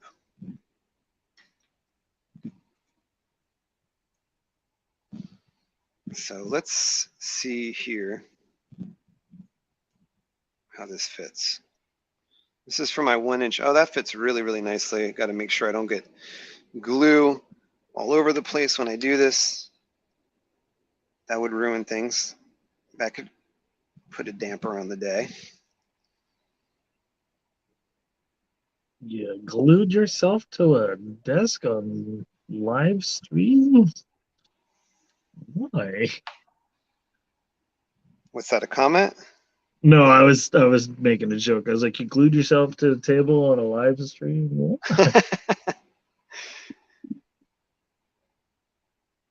Glue my fingers too. I'm trying to use like a finger without glue to push away the glue, because I don't want to get it on the contact pad.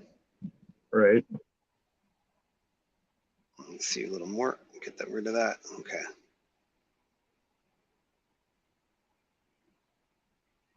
Okay. Let those dry. We got this one to work on. This one's going to be a photon, so I could prepare that. You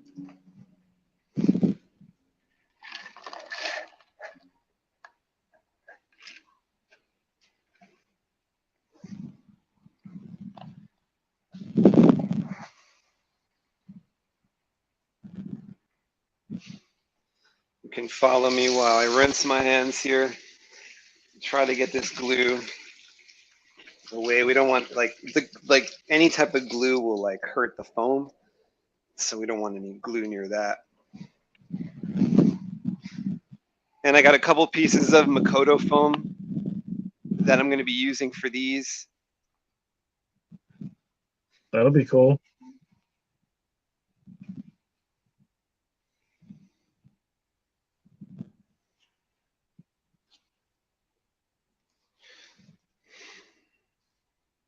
See if I got a good. Is Makoto still making foam?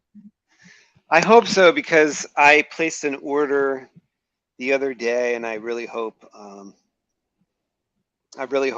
like he responds to my email about asking for more foam, because I've just been like less and less happy with the TCSS foam, especially for the dual stars. Like, they're great for like a KR pixel strip, but when you're talking about the other version, the hole's still too big, in my opinion, because I like to use these small strips, and I think they're making them for they're making them for like, you know, the like the 50/50 strips, which are more like 12 millimeters, 10 millimeters. Agree. Yeah.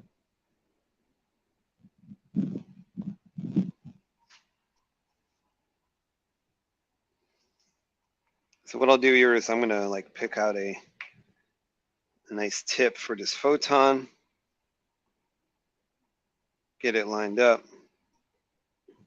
get the foam lined up.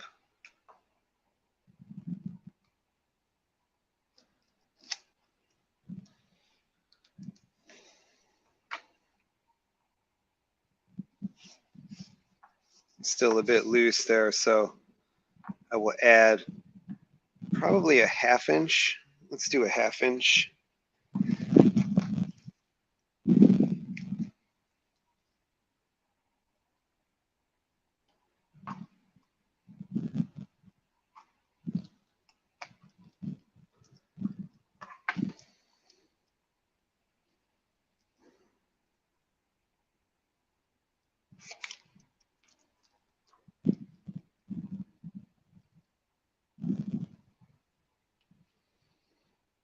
This already has 3 layers on one and 2 layers on another, so now it'll have 3 and 4.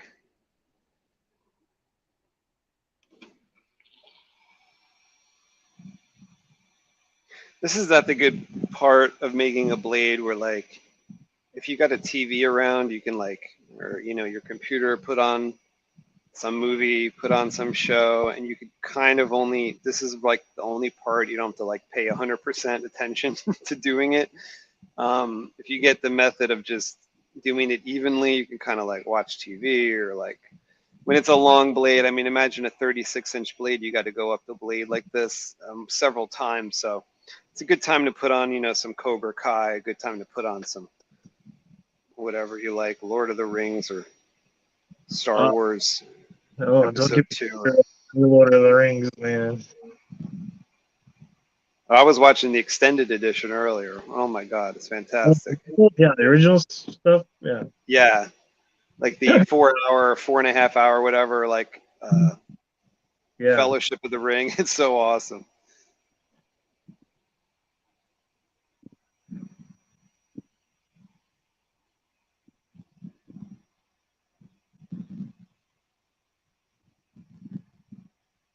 Yeah, this has got like a nice like plastic coating on it. Now the light could bounce around in there.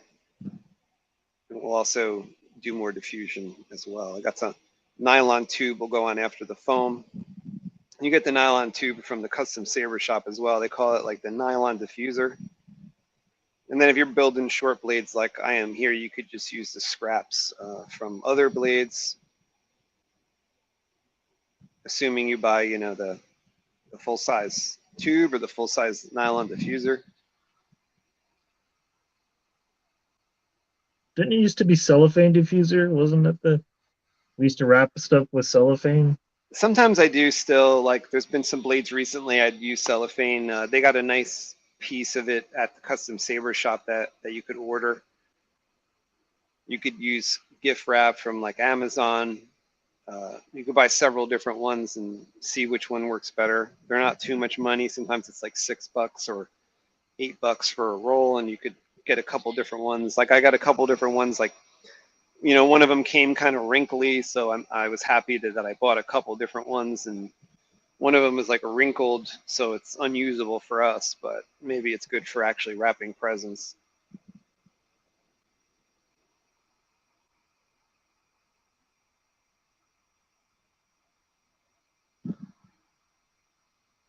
Or maybe if you're making a Kylo Ren blade, you want a disturbed look to it. I don't know if that would look good or not, but I never tried with the wrinkled gift wrap.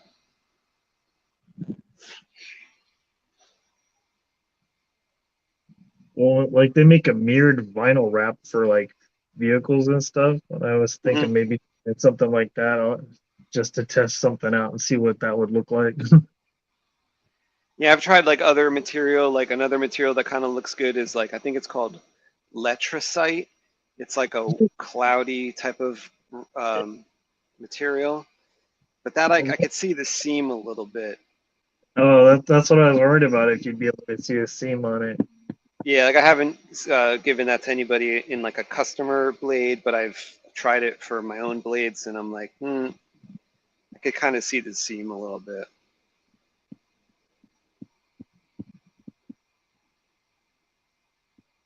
Yeah, that's kind of, I mean, anything that's not already in a tube, like, you know, heat shrink or, you know, something like that, that's what you're risking is seeing a seam.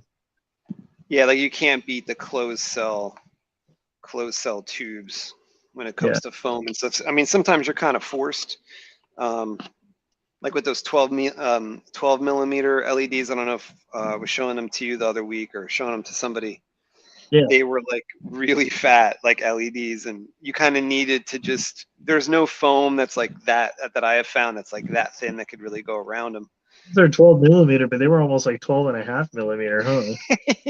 Because they were bulbish right at the bottom, or like they were like a bell. It comes even fatter at the base. So Way over from China.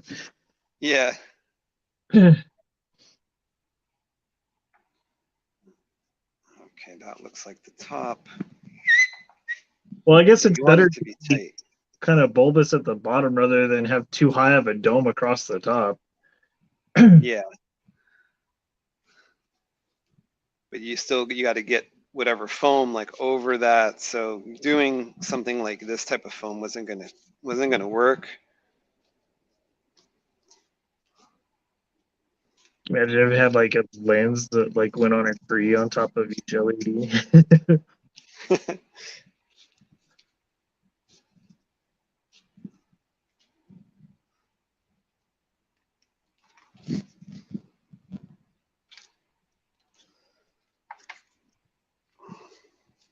Here we go. All right, let's test again. Let's pray to the Saber gods that all these LEDs work.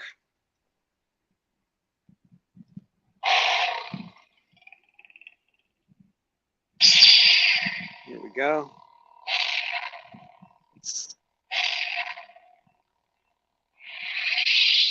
That's going to be a 1-inch blade. I'm using 1-inch foam.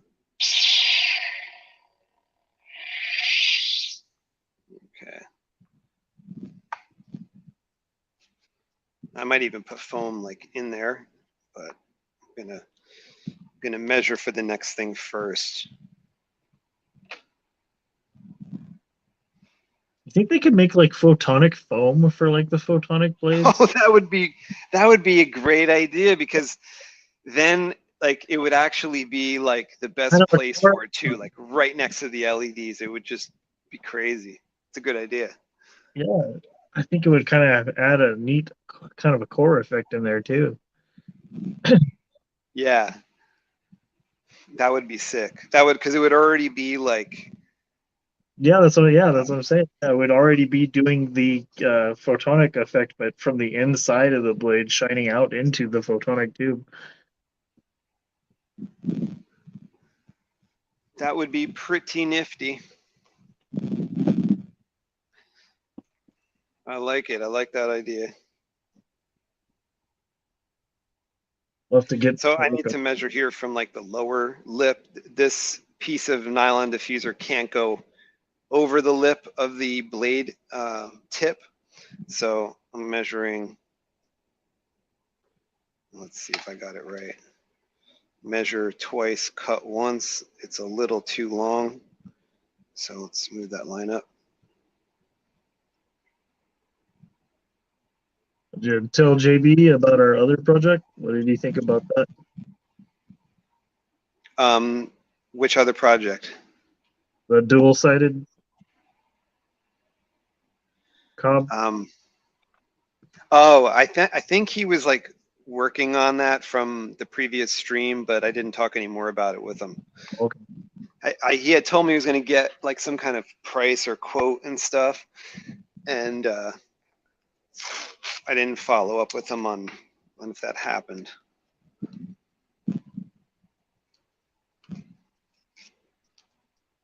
I would like to see. I think I told him to that day that I'd like to see a cob type strip, but with like bigger LEDs. I don't know if that's possible. It's kind of the whole thing with cob is to go smaller, because then you can get more of them on there. That's true. For saber blades, it's like the bigger LED does just make a bigger light, a brighter light. It tends to. I don't know. Those cobs are at least 8 to 10% brighter than SMDs already. So Oh, really?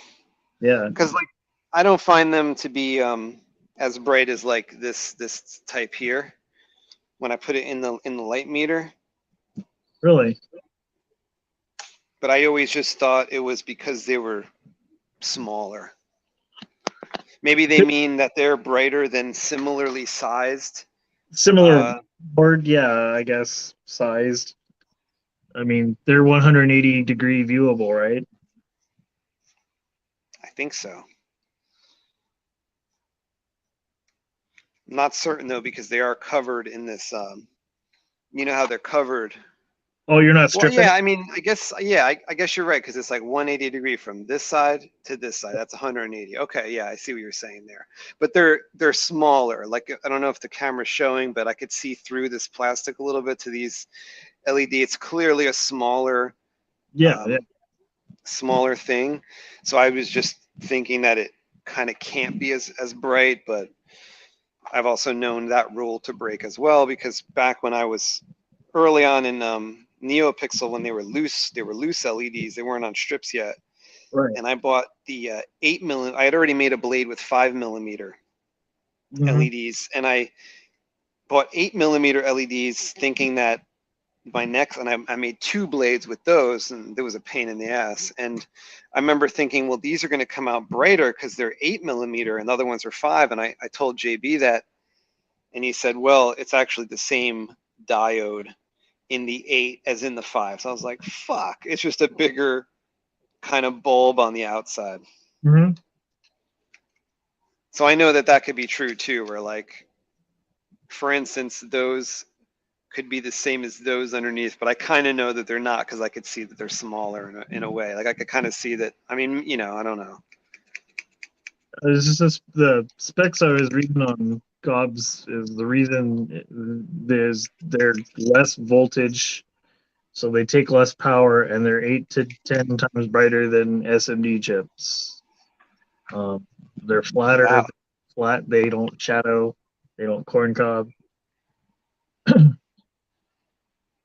Yeah, they are really sweet. That's why I started building. Let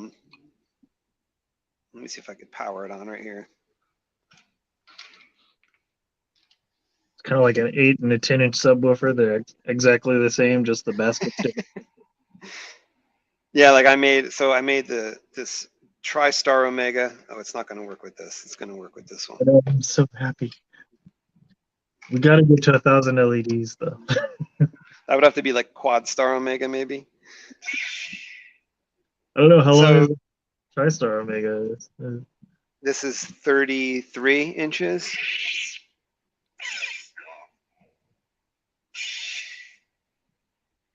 Seems nice to me. You know, I don't know what it's going to look like in foam yet. It's still an experiment. I didn't get time to put it in foam yet.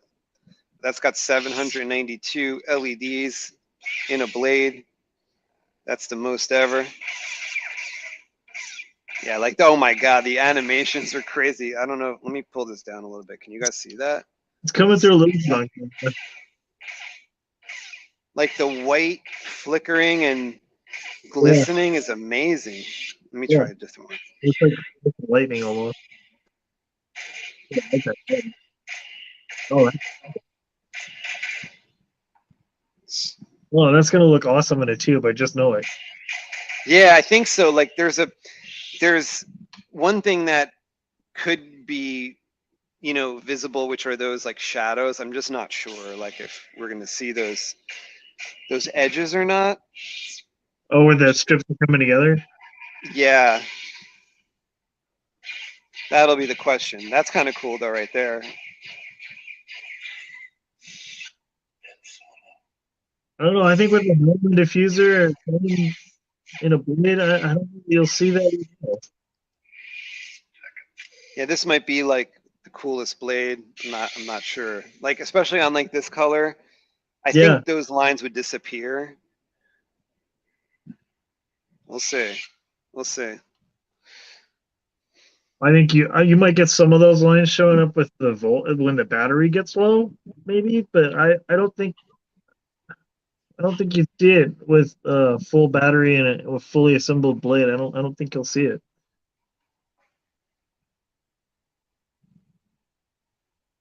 Yeah, that'll be sweet if that works out like that.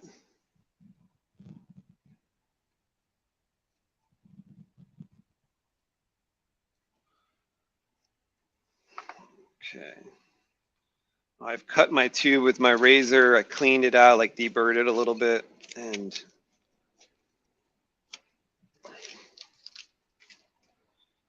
I'm gonna get this over this. Look like some sort of space age bullet sitting there.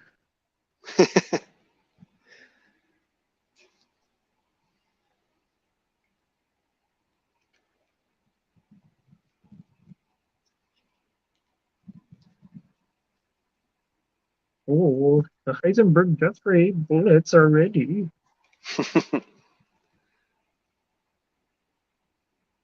Oh, there we go. Very nice. I'm gonna push the foam all the way up to the top there. Let's test this again. So we're almost there. I could do like an actual test. Beautiful. Nice. Yeah, the tip might need some like diffusion. We'll have to wait till we get there. Because sometimes on the photon, it's a little too clear, you know? It's like, oh, I see the LED in the tip. So sometimes you got to do something about it. A little too transparent. And I use a wax pencil here to So mark then do you this. just foam over the tip, or what do you do? Yeah, like I go through I have like foam scraps, and sometimes what could happen is like, where's my 7/8 foam? Sometimes you could find like a 7/8 foam bit that you've discarded.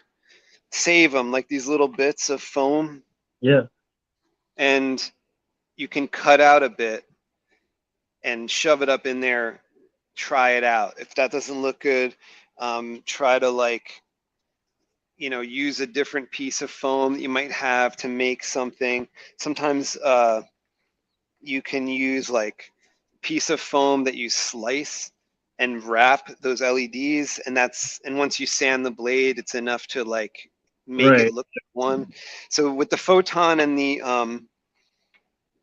and like these other colors, like you really got to experiment, because sometimes just the LEDs in there, you're going to be able to see them a little bit. So you have to decide like what your plan is kind of before you glue it in would be good. Well, yeah, before you glue it in. Okay, I'm still not at the right place here. Maybe that line.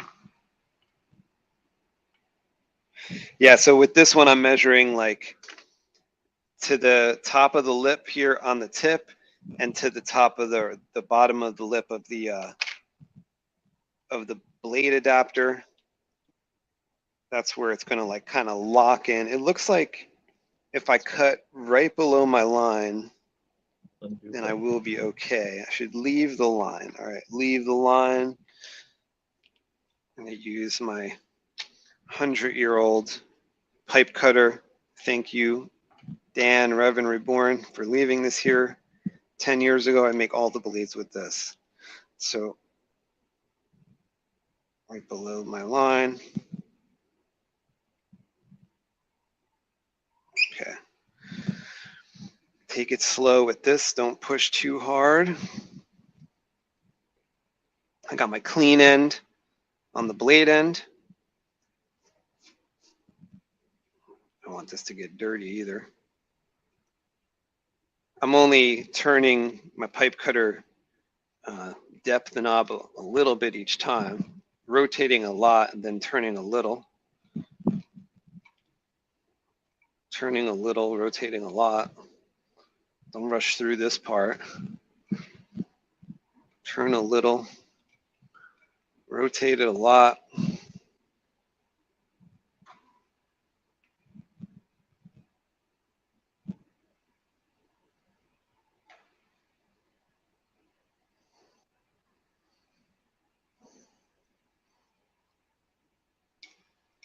Here we go, we're through. I'm going to use my knife again to deburr the inside of this as well. So this tube will slide in without getting scratched up.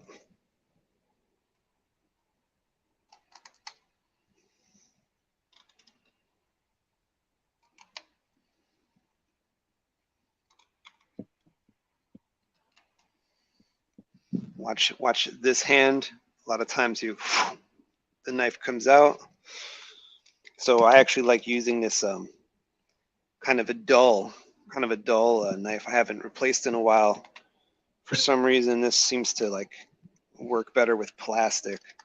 Super sharp ones like fling out of the plastic, but I do use a sharper one to cut the nylon. That's safer to do that, but to do your deburring, I use this kind of dull one. I never get cut if it's a sharp knife. It's only if it's a dull knife I always get cut somehow. Yeah, this kind of goes against like natural law when I'm telling you. Yeah, they say usually, you know, use a sharp knife for things and that's safer, but Yeah, in my case, do not cut towards you. that's true too. I had to learn that too. So like, yeah, I go kind of away, but still the thing, you'd be surprised, like sometimes I just count my lucky stars and I didn't cut myself.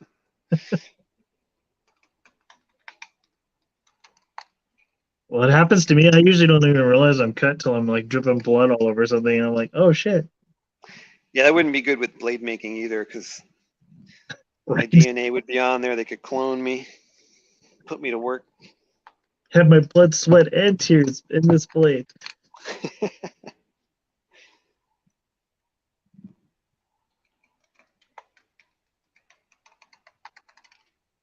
All right, try to see if it's smooth by running your finger. I still don't think it's totally smooth, so. Got a little tiny piece of sandpaper, maybe sand it a little bit. Yeah, but I don't want to get dust up in there. So that's why I do it this way, like, because all the chunks, if I angle it, and then the chunk should just fall out. If I sand it, I'm going to have to deal with like little dust particles. Yep. Wake up, Jim. No, I mean, you know, you have to learn this stuff like kind of by doing it, because just by doing it a bunch of times that I like develop like, you know, the way I do it, but other people do it different ways. You know, I know JB has sanded the inside of a blade before just to see if that's better. That must be tough to do. I was gonna say that. Yeah, sand the inside. I mean, I could do it with this type of blade, right? Because I could figure out how to, like, I could roll up the sandpaper and kind of shove it in there a bunch of times. But how about a long blade? That would be tough. Yeah, that's a workout. And then getting it even. Getting a what? Getting the sanding even. Oh, yeah.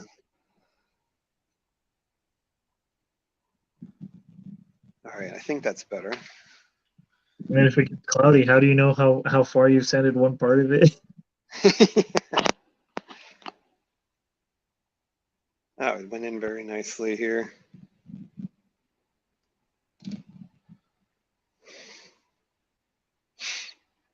Okay, pop on the tip, but I know it's going to have to be tended to. Again, let's just look how let's just see how it looks.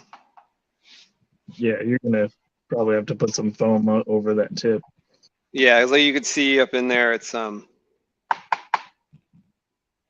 like you can almost see the strip as it is, let alone when it lights up. So yeah, I could see that there's an LED up in there.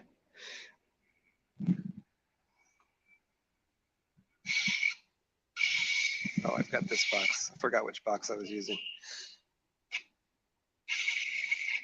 Let's go back to font number 1. I can see red. Okay, that's cyan. Oops.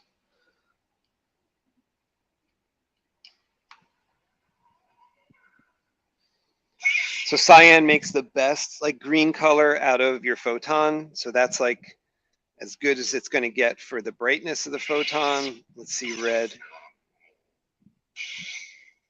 Red comes through okay. The tip is a little gnarly. We'll have to fix that. Oops.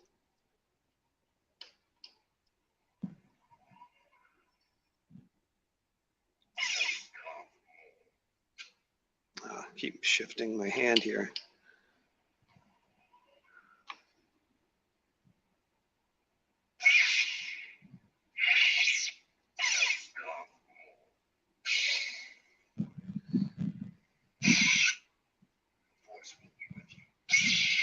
That's a straight green through the green. Okay, let's try to do something with that tip.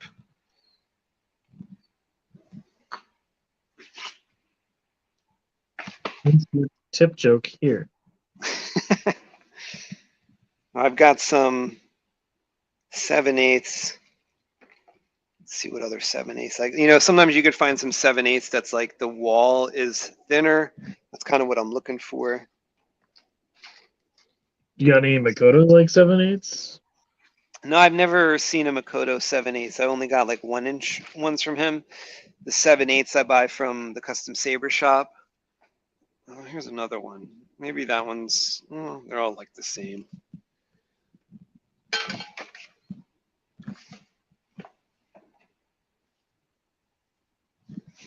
But sometimes like different generations of them, like ones from years ago might be different. Yeah. Another thing you could do is like this just so happens to kind of fit in there. And then I can, inch more than the 7/8 anyway, so. what's that? Oh, Makoto, he prefers the 1-inch over the 7/8 more. Yeah, well, he'll even use like the thicker one. It's like 1.25 inch. So I have to be specific when I'm ordering like the foam that it's for 1-inch blades, because his like natural style is to put the 1.25, which is even thicker. Okay, so that's kind of thinning that out. Let's cut that by shoving it in something round. I can work it a little thinner. Let's see what we have to deal with here. You know, sanding it will help to make it look all as one, but it's not going to be enough probably.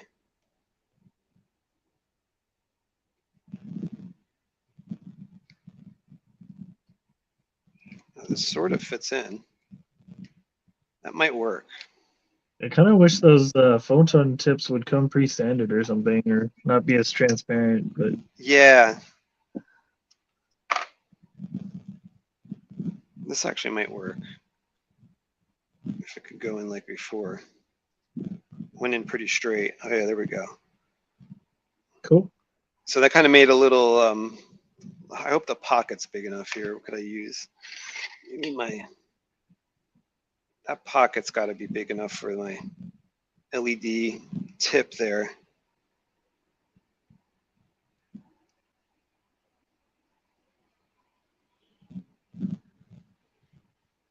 If I have something that shape, maybe this. No, it's got something on the end of it. I was gonna say cut it, yeah, with like the scissors, kind of a trench there. So we got that. Let's see if it goes in. Well, it pushes it up too much. Maybe more.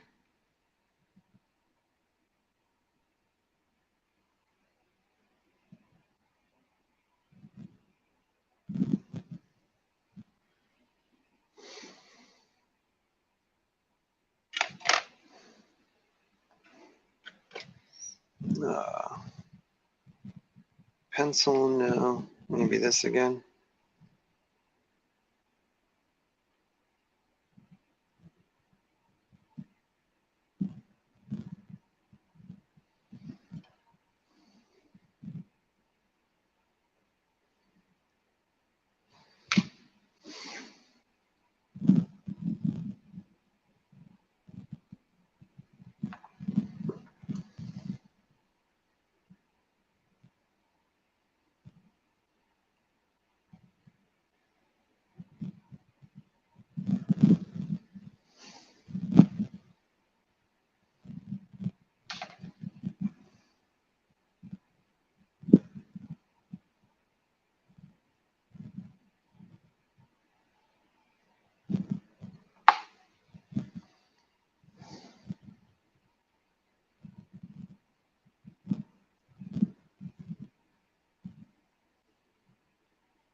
Titan Gray says dual photonic. Yeah, dual star photonic. Mundo says I cut the wrinkle parts out. Alfonso Fuerte says I like a lot. You are so clean. Wow, it's awesome. Wow, thank you.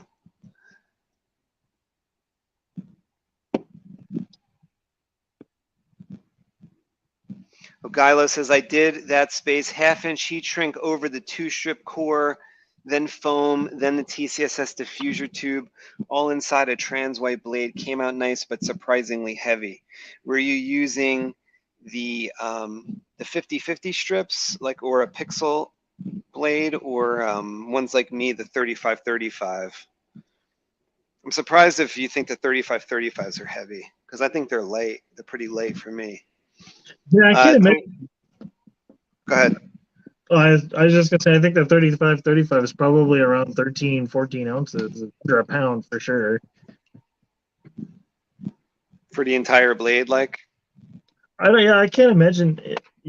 I can't imagine it would, because the 50/50 is just over a pound. It's like 18 ounces. Or Oh, it is? Okay. Yeah.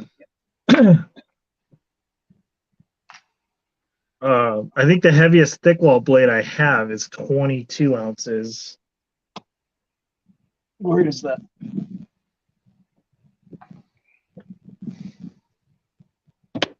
Yeah, this is my heavy thick walled. It's got the, I think it's the 50/50s in it, and it's 22 ounces. It's like a pull stick. Yeah, I know they're lighter than the Really clobbered AR. this beast. You'll get thwacked. That's my heaviest blade. I haven't seen any blade that's heavier than about a pound. And the 35/35s, I'm pretty sure around, I'm going to say about 13 ounces probably.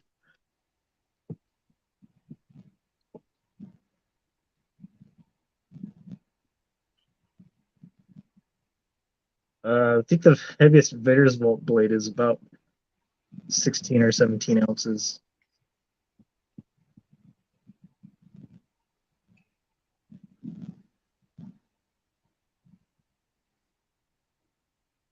But I mean, if you were going for like a Scottish Claymore, you'd want a heavy blade anyway, right? Yeah. No battle axe.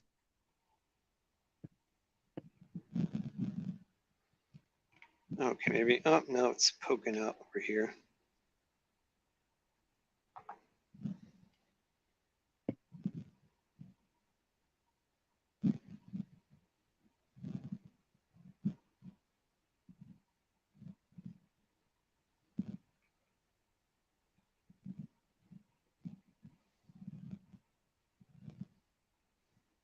There's an idea. We could make them really, really heavy. Start using acrylic instead of polycarbonate.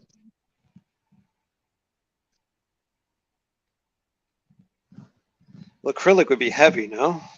Oh yeah, but it wouldn't be as strong. It would break really easy. It's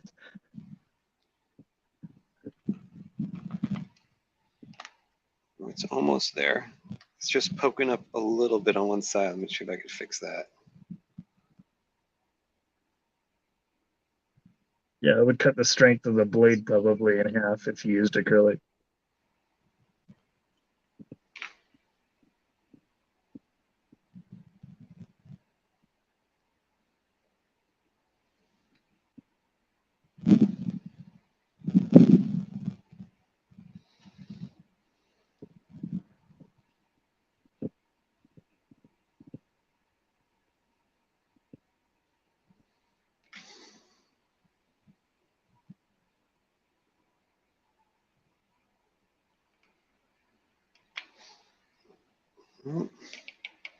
Almost got it.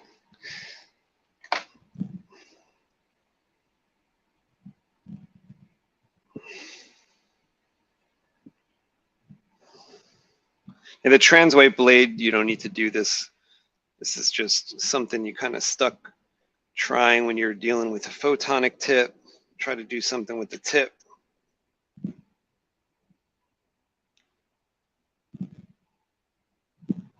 Yeah, we gotta hide the crimes because that tip's too transparent.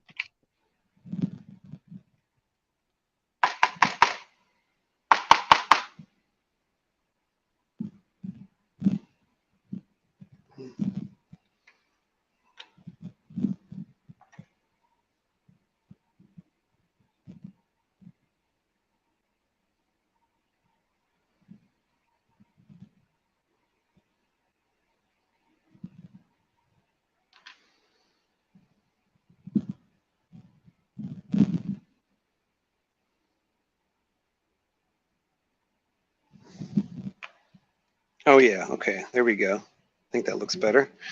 Hope it looks better in the light. Let's try.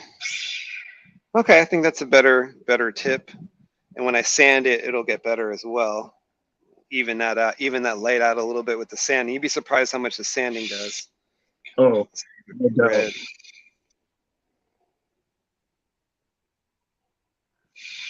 But like I said earlier, you don't have as good of a tip look when you're talking about these colors or clear, like any of these colors or the clear. You don't have as good of a whole look to the blade as you do with a trans white tip. Yeah. Okay, I'll try one more time. Very even light on the blade part.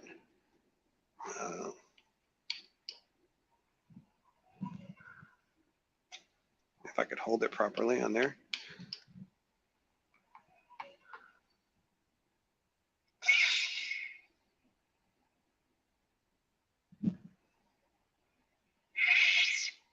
Okay.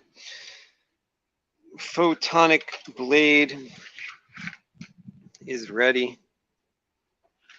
Almost ready for sanding.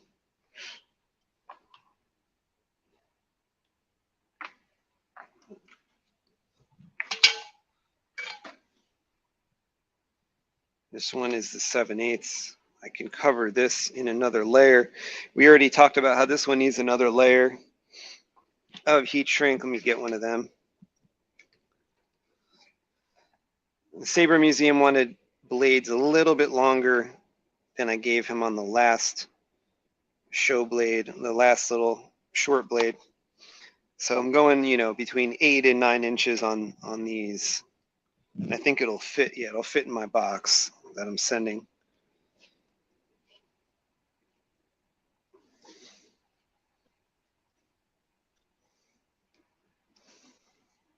Can you imagine if it goes through an X-ray machine? They look like bullets in a box. Like high tech, like Right. non-metal, yeah, like non-metal explosives. Just put property of U.S. government on it.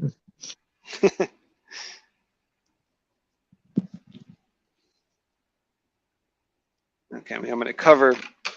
Got my staggered LEDs. I'm just going to cover all of them. Hopefully, it fits in that tip like tightly at the top. I got a little trick where we could add a little piece of heat shrink. Now, it wouldn't have worked in the photonic blade we did just here. I actually wish I left a little of the heat shrink off so I could have got that top on a little easier. But with this, I'm going to try to maybe even add a little bit of heat shrink at the very end so that it snugly fits inside the blade tip. Because we're going to have kind of an oval assembly here, but we have a round hole in our blade tip.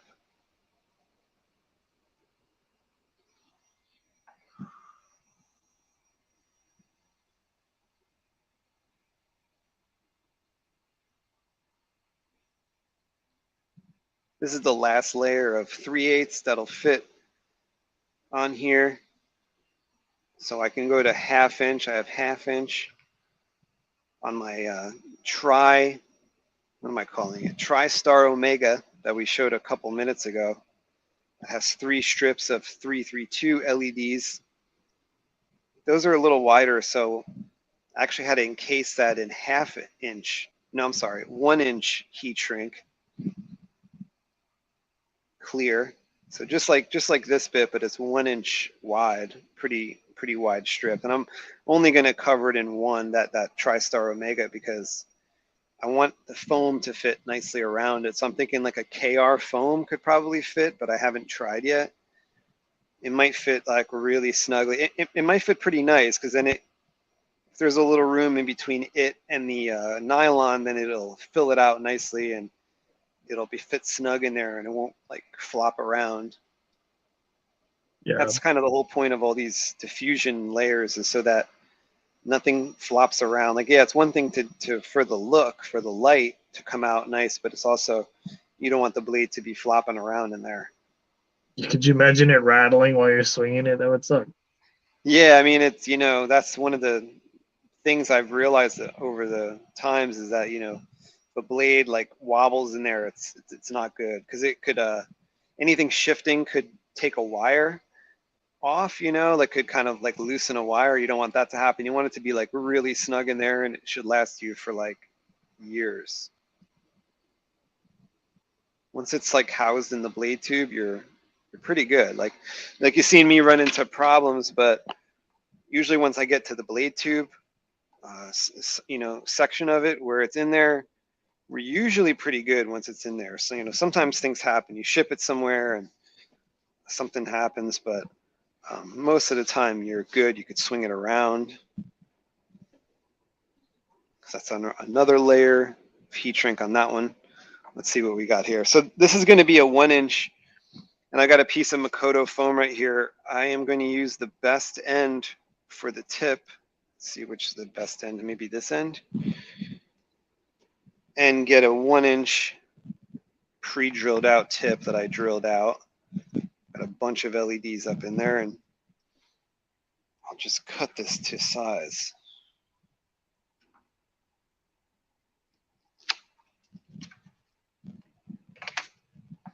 See if it's snug. If it's not snug, we're gonna add more. Okay, it's snug.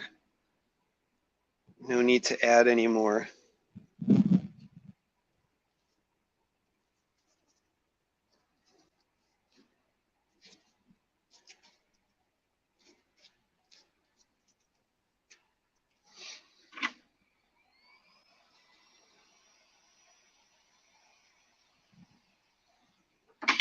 Just gonna get my wires bent a little bit more if I can. Center them a bit. Get closer. Gotta gently work it down. Take your time. And then, of course, since it's me, I'll test it again. Who knows what happened in the intervening moments. All right, it still works. So we have all our colors.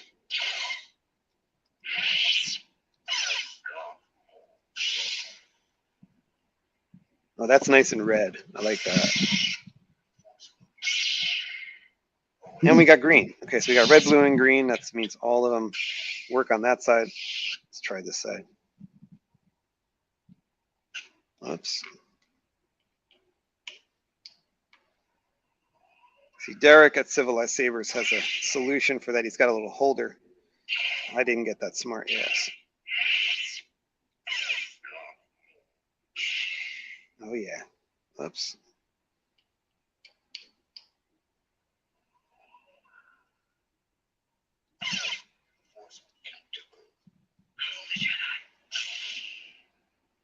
And yellow means red and green are working. Okay.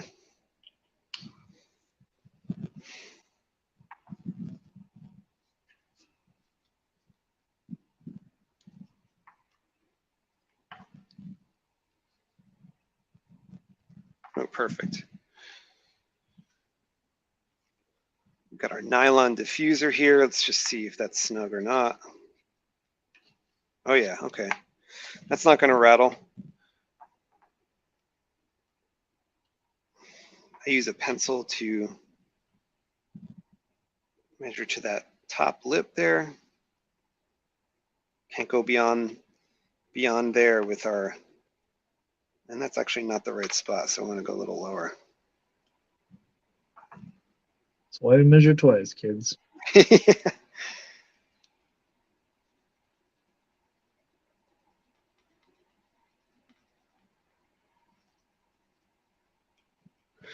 Okay, painter's tape. It's kind of handy to have around. It's kind of low tack. Well, if you weren't using painter's tape, what else would you use? Masking tape?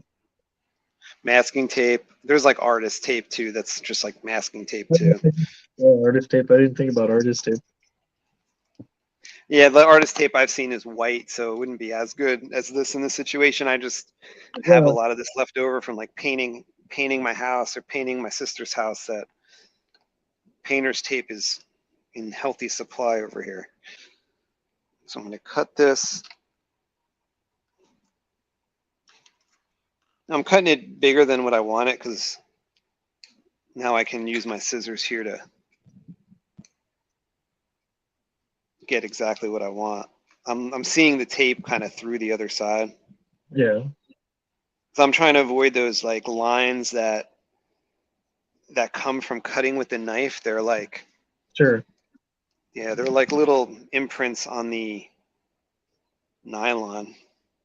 Scoring marks and Yeah, like the nylon's really cloth, right? In a way, it's like fibers. yeah, So that's exactly what it is. It's fiber that's been dipped in epoxy resin.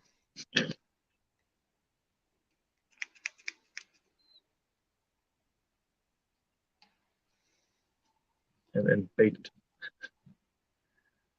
oh, Gilo says 50-50 strips in his blade and a thin wall. Yeah, the 50-50s will be a little heavier than the ones I use that are like twice as thick. So they'll be, you know, maybe twice as heavy, and the LEDs are like bigger on them. But the many layers of diffusion you put in probably make it look better. Cole Weathers is here. What's going on, buddy? See, and that's the other thing. That cob strip's got to be really, really light. Oh yeah, that's a nice one. Those are because these are like, instead of being on this circuit, you know, flexible panel that is thick, this is like paper thin.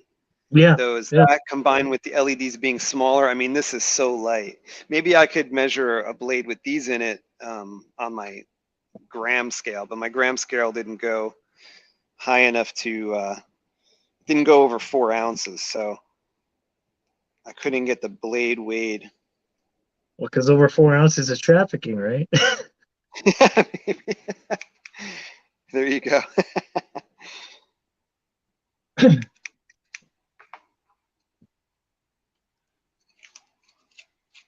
Okay, I'm gonna do my little trick of using my sort of dull blade here. Oh, you'd have to ask Gabe about that. He'd know. Yeah, he would know. I'm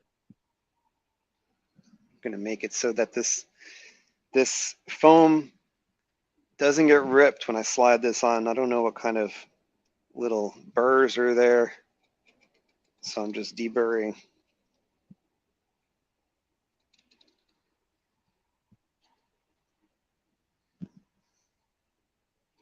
But this is like the second to last layer. So after this, if this works out, and the blade tube works out, then I just have to sand it, make it look all good. Let's see You make if it that works. different ones, a photon, 7/8, and a 1 inch regular. Yeah. The 1 inch is a high density. Ah, nice. Okay, cool. That's what I thought. But now I'm on the same page.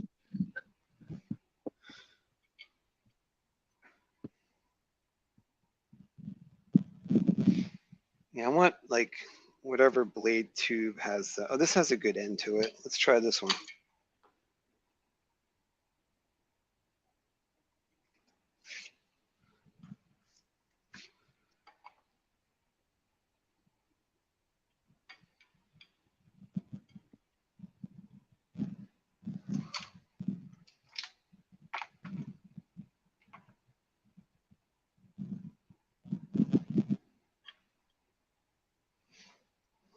And mark it the best I can. I'll kind of rotate it. I don't think is that right? Oh yeah, that's pretty right. So I try to like look at the line right up against, let's see here, right up against where it needs to click in, and I'll look at my line and I'll think like, do I need to go on the line, below the line, on top of the line? This one looks like I should just go on the line, and I'll have a pretty tight fit. Looks aligned to me.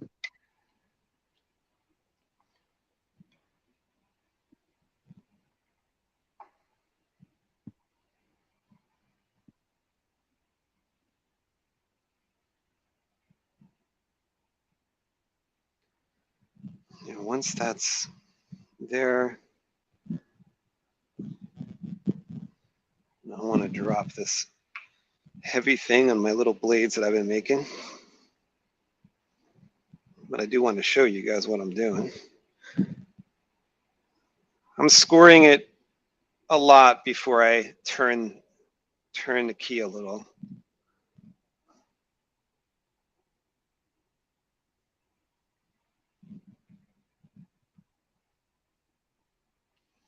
You wouldn't be able to cut too close to an edge. So if this was like the end of this was very close to here, I wouldn't be trying this. I would get a longer piece, but this is okay.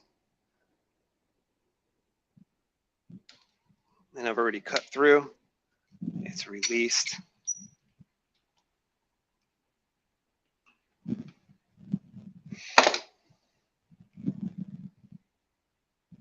No, not completely.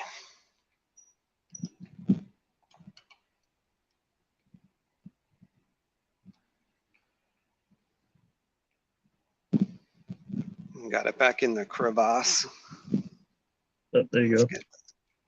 Yeah, I think it's loosened now. Okay.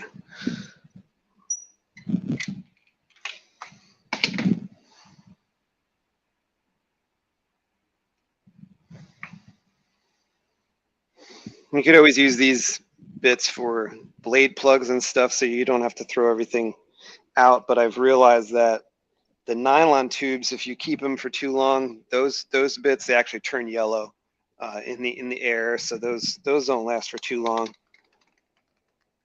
Just out. Anywhere UV light can get to it, it'll yellow it. It'll oxidize. UV light will turn it yellow.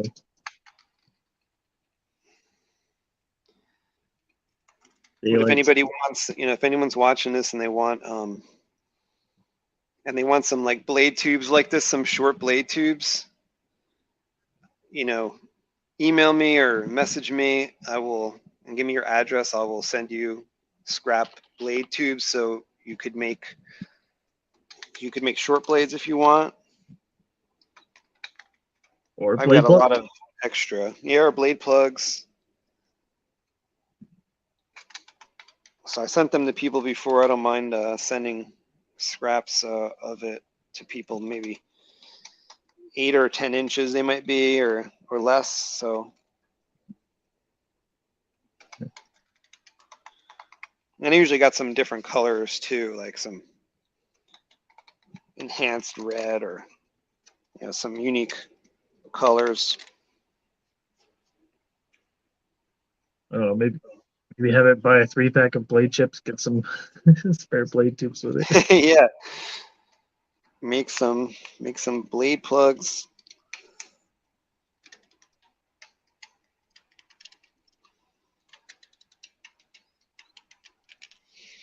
Or some short blades.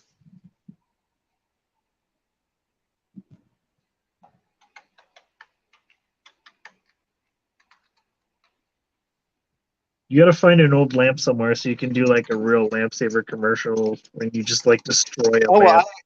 I used to like there's a video up. I don't know which channel it's on, but there's a video. It might be on my SpaceWindu channel or Civilized Sabers. It might be on SpaceWindu channel where like I am thwacking those lamps that in the other room and just like knocking them over to display on the first Lightsaber video, but it was probably a couple years back. Yeah, and I know like on one of the Saber Talks you did that. You whacked a lamp and then Lightsaber.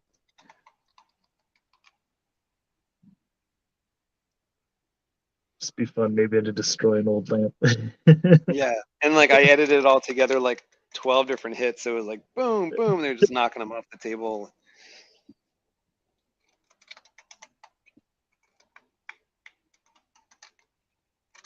It was all CGI. No lamps were harmed during the making of this.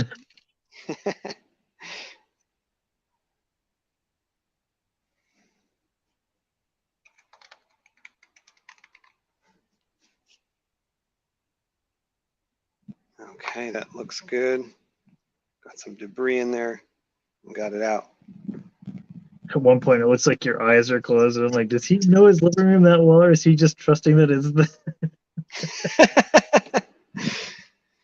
Yeah, I figured if I hit the lamp with Cole's blade, it's fine. I was gonna sand it anyway, like after, like I sanded it, and then I was gonna like sand any fingerprints I got on it off anyway. So I was like, well, if I make a mark on it, I'll sand it off. But I was pretty lucky. Only hit it once.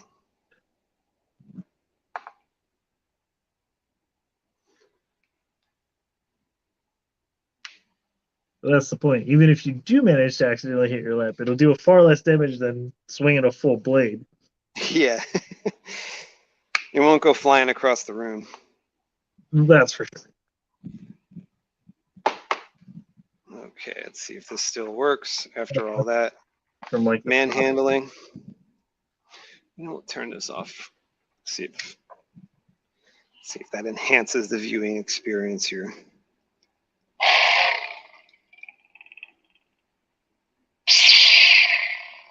Oh, nice.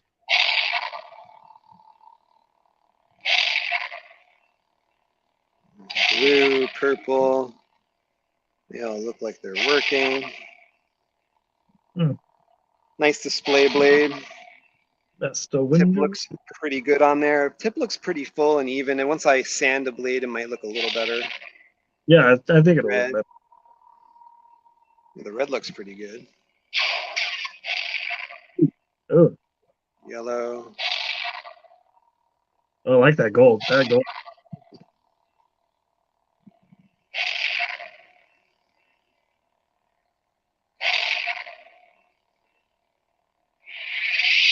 Let me rotate it a little bit and see. Yeah, it looks pretty even. I can't see any LEDs or anything. Can't see any corn cobbing.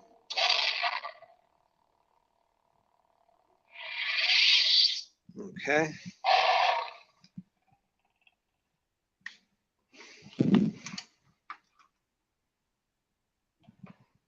Got two blades there. One to go. 7/8. Let's see how it fits in the tube. I think we said we are going to do one more section. Let's see what it's like. It's not bad. Well, I don't want it to flop. Let's put one more.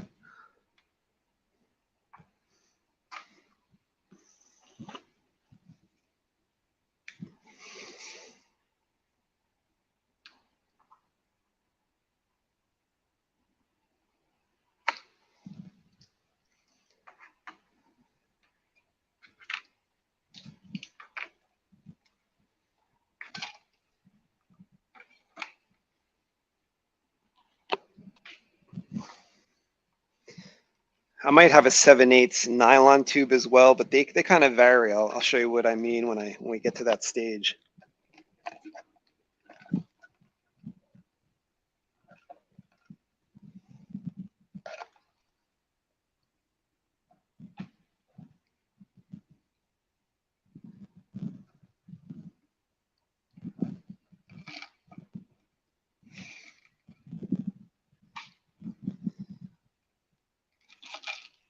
Anybody has any questions about different type of blades, definitely let me know. I will try to tell you whatever my experience was with whatever color or whatever type. Oh, actually, you know what? I got the wrong thing here. I need the 1/2 inch.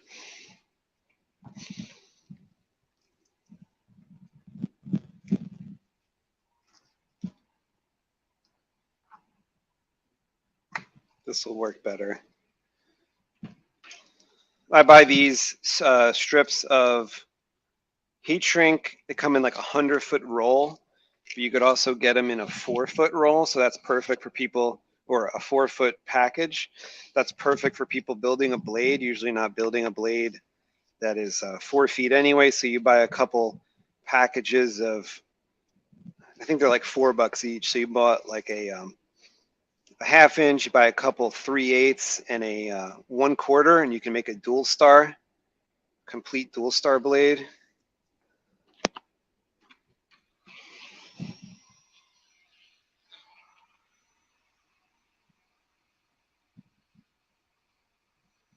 every layer just makes this assembly get rounder, and that also helps when we're putting it in the tube foam cell.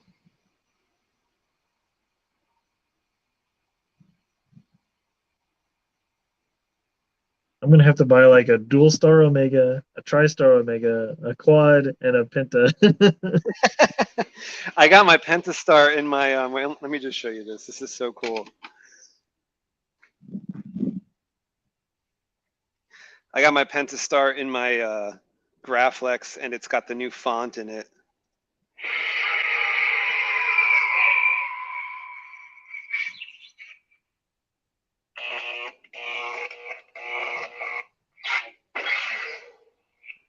Oh, It is pretty even. I can't see the LEDs right now from the and it's a Pentastar. There is 600 LEDs in here. I can almost see them. I can almost see some. You see a little bit of LEDs on camera. That's the camera picking up, though.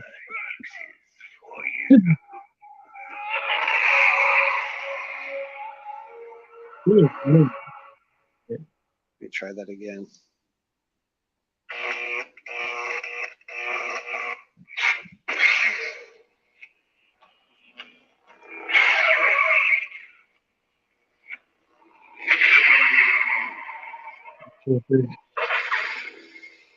How do you get the force thing to work? It's like push it forward.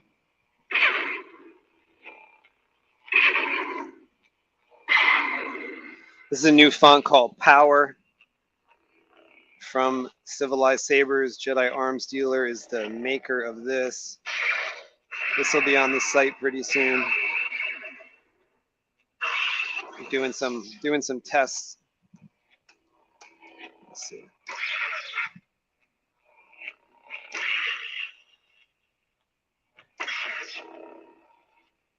There's all these force things that I don't know if I can get like capture right now, but probably need to swing it out in the open. Yeah, it's auxiliary and swing or auxiliary and jab.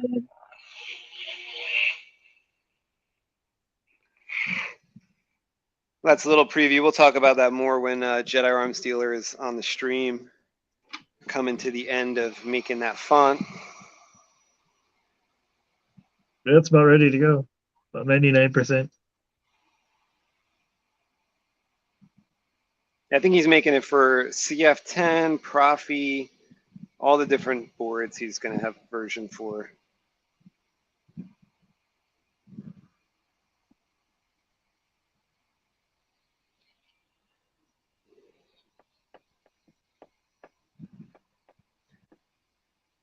I watched the Bad Batch season 1. That's all they have out right now. It's really good. A couple people on here directed me to it. I don't know if Jim, you were telling me to, but I think Jake was, JT was telling me about it. He said I would like it. I do like it. That was good. That was better than the than the Disney movies for sure. Had some character development, you know, like they went through something. And I was hungry for the second season because I think one of you guys told me that they're coming out with season 3. At least that's what I heard. And then I realized that they're coming out soon, but it's going to be season 2. There is no season 2 out yet. So I was like, oh, because I was expecting a season 2, and I was kind of rushing through that first season, thinking that there was a season 2, and then it's not out yet. So I'll be looking for that. I'll be hungry for that when it comes out. Yeah, see what happens with the Bad Batch. Yeah, it's after that first episode, you're like, oh, I want more. Yeah. And then every episode's kind of like, oh, what's going to happen next? And you learn things, and everyone is, you know, who they say they are at first. They remain that, and they expand on their personalities, and things get a little deeper. Yeah, they grow, and you learn a little more about each person. You learn some secrets and stuff. So it's,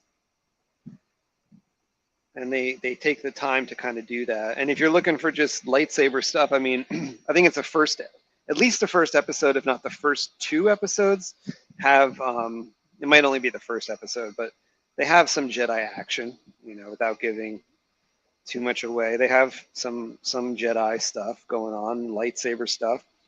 But then you put that aside when after Order 66, Right. and you're in that world of there really isn't any Jedi anymore, and you're kind of in that new Empire kind of time frame. And now they go from being soldiers to being cops as well as soldiers, you know.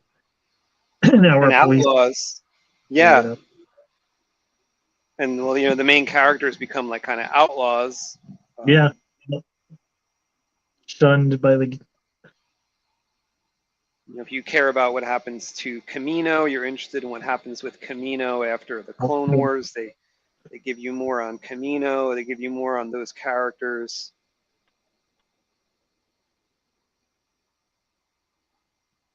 I think that's what made Cobra Kai so popular too, is because like it didn't mess with the canon. It took what was already canon and then shows you from a different perspective, and then grows those characters in that direction from the other perspective. And they would pull out lines that you didn't remember or glossed over from the original movies, Karate Kid movies, and they would just expand on that and have like a whole episode based on like what somebody said and that you had forgotten. You know, you're like, oh, he said that, oh my god. And then they give you like an entire episode expanding on that, whatever happened, whatever they show you, and they'll always do kind of a little flashback or something. And this was the first season, like, you know, they give you the context, and this was the first season where I saw a scene that was like the digitally reversed aged Johnny Lawrence, which was it was really well done. I would say it was better than the Luke Skywalker, but it was short. It was a short scene. Yes. Better than the Luke Skywalker deepfake. And what's his name who played John Kreese, and they digitally de-aged John Kreese, and yeah, it was way better than what they did for Luke in the Disney Plus. What was that? The Mandalorian or Boba Fett. I knew it. It's in there.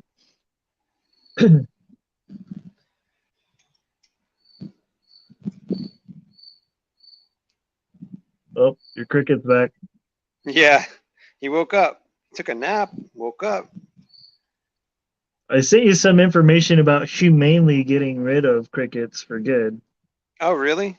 Yeah. Pass it on. I did. I shared it with you. Oh, nice. One thing I kind of found one year is like when I put like roach poison or whatever out, like I think the crickets died as well, because I think they're like in the same family or something. Like put like roach bait out, and then like 2 months later there's no crickets, no roaches, there was nothing. I was like, oh shit, I think that killed everybody. They're more in the grasshopper family, but boric acid, just a little bit around your door frame, around your bottom basement windows, that'll keep them away. Oh. Yeah, well, because they're coming in like underneath the garage door. You know, there's like a little gap, and they're squeezing in, I guess, because they see all my spaceship lights in here, and they. Yeah, so you just put it in a spray bottle and spray like around your door frame and around your basement windows. That'll help keep them away. There's other stuff you can do. There's some natural flowers you can plant that'll keep them away. Oh, good. Yeah, I could do that too. I got some like planters out in the front, right by the garage there, so that'll work. And mantises, and that'll keep them away. But yeah, there's all sorts of natural, easy ways to reduce your cricket population. Solely for the purpose of YouTubing, because otherwise I don't care. Like, but if I'm like doing a like, it's like it doesn't. I can tune that stuff out. Like I used to have a boss who, like, if you clicked your pen a couple times, she'd be like, "Stop it," you know. And it's like those type of people don't want a sound happening. But for me, it doesn't bother me. Like, you know, weird sounds like don't really bother me, like even repetitive sounds. But if you're doing a video, sometimes people are like, "What is that cricket doing?" You're like, "Oh, I didn't even realize that it was happening like that." I can't figure out what the sound is coming from or what's making the sound. That bothers me. I have to know what's making the sound and why. I get that. Yeah, if it's a mystery, you got to solve the mystery. Yeah.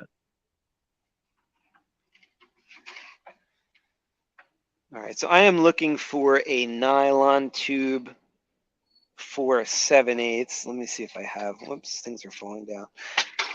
Our neighbor had a blind deaf rooster that was annoying. Oh, really? Oh Didn't know when yeah. it was morning. Oh, it would crow in the middle of the night at a full moon because it thought it was the sun, and it can't hear itself. It sounded horrible.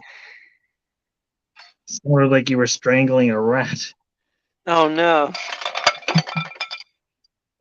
things are falling.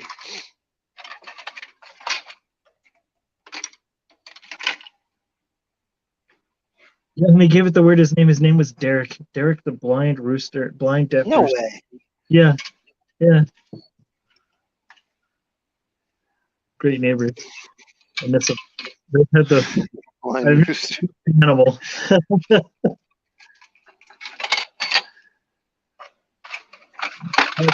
No way.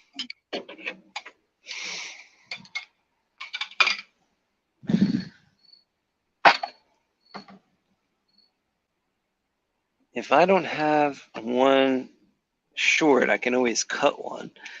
That's true. You can cut one. Maybe we'll do that as a. Cricket. That is like the last step here. Oh, I found a good piece of foam though. I want to show you guys this foam. Okay, because like, okay, this is like I cut this off the Pentastar foam. This is interesting. I'll show you. I gotta walk back towards the camera.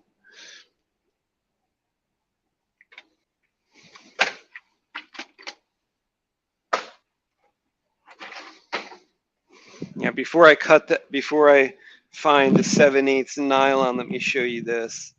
So I was talking before about foam that had like a big opening. Yep.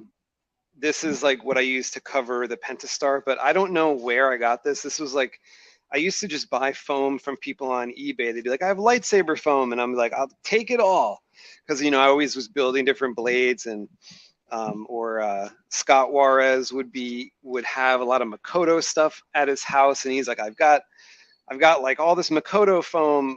Do you want it? And I have MR foam. And that was like gold to me as well. I still have a couple MR foams, which are great. But this was something I got from somebody, and like it has a really deep, a really wide hole. And so I was able to fit the Pentastar assembly into here.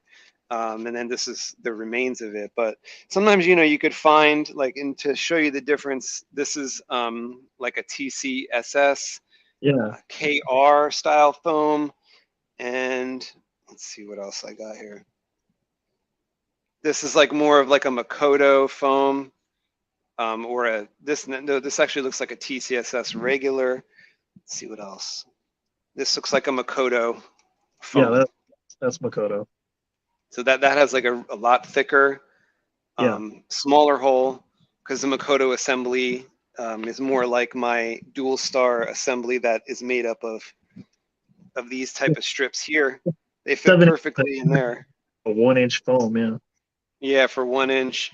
Then like these are all 1 inch, but they have less foam to them as you go down, less foam. So, you know, people that make KR pixel sticks need that big hole to, the pixel stick is pretty wide, or people using 50/50s, but you're not going to get as much diffusion as you would with some of these thicker ones. So I'm trying to get my hands on more Makoto foam. That would be great if I could get like a 50 pack or a 30 pack so that I could be set for a little while making some blades with Makoto foam. But I'm actually pretty happy with the Custom Saber Shop 7/8 foam, because that ends up looking really nice when you pair it with, where did my 7/8 blade go? I might have put it back. Did I just try to clean up? Let me find that again.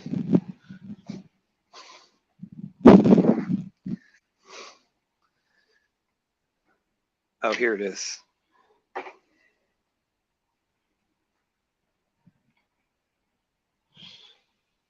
Now I just need some 7/8. Do I have some in my cabinet? 7/8.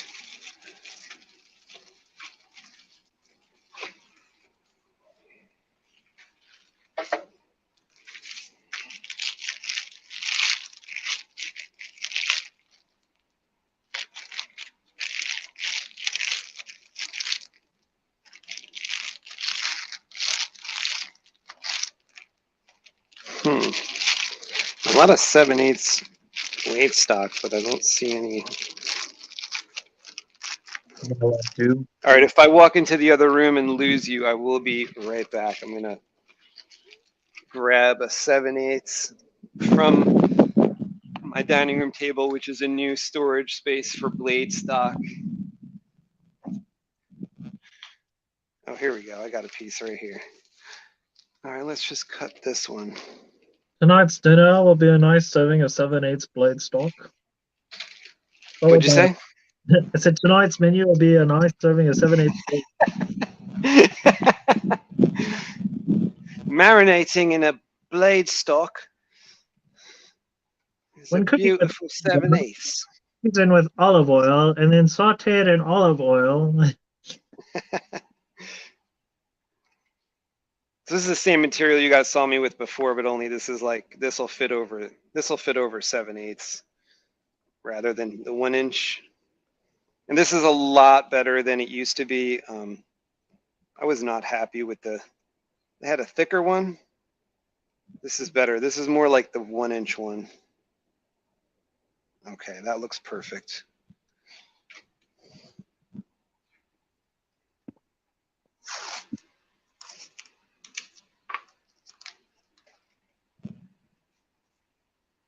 Hey man, it could be the good old days where you're trying to make an EL electroluminescent Yeah. wrap sheet around the inside of the tube. Yeah, I mean, as soon as the strips came out for NeoPixel, wow, life got a lot easier. Yeah. And again, I'm cutting a little bit outside of where I want it to be. I want it to be against the blue tape, but I'm leaving a little extra. Better to have a little more than have two less. Exactly. Can't add, you can always subtract. Right. I'm gonna take some of this off. Well, adding gets tricky. I mean, it's never going to work right. No. And like I said, I like to use like the good end of the blade stock. So, you know, you only get 2 of those on the, can't keep getting the factory cut. So you have to be careful. See, and that's where someone in the industry who manufactures these tubes needs to manufacture tubes to specific blade maker links. You know. Well, I mean, that would be good, but for me, I don't know if it really helped because, like, I don't know, like my varies so much. Everything's always different by it varies by a millimeter or a couple, you know. So I kind of need that like flexibility to chop my own custom size.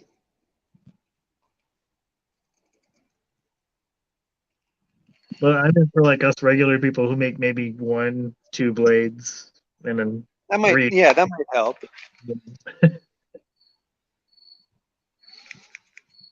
Yeah, because not everyone has all the tools around to. That's true too. Yeah. Do all the different parts of it.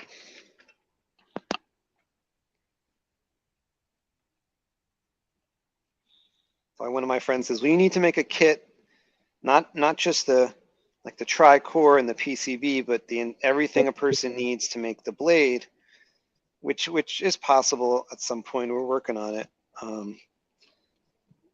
It's just going to be tough to get them to certain places, but in the sense where what you're saying, which is like where I could cut it for you. So let's say you're going to make a 32-inch blade, you'd get the 32-inch blade parts already, and that would kind of solve one of my issues, which is shipping to foreign countries, because they don't allow, some of these tubes I'm getting is like 40 inches, and then I cut them. If I was going to send you that tube to cut, that's impossible to do to like Germany. They only accept 36-inch long packages from here. So I have to be really careful. and Oh, other countries have different rules. So gumball. some, like I think Canada, I can't go above like 38 or something. Like they've got some rules. You can go beyond 38, it just costs more. I've sent, what was it? It was 47 inches, but it cost an extra $60 to do that. Oh, But that was a prop, a different prop. That was a Stargate prop. That was 47 inches. oh,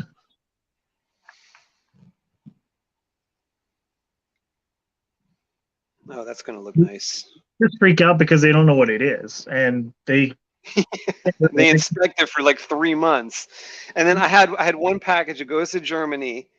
I live in New Jersey, so I ship it from New Jersey, United States, to wherever. So I ship it to Germany. I didn't get the package back. My customer didn't know what was happening for 3 or 4 months.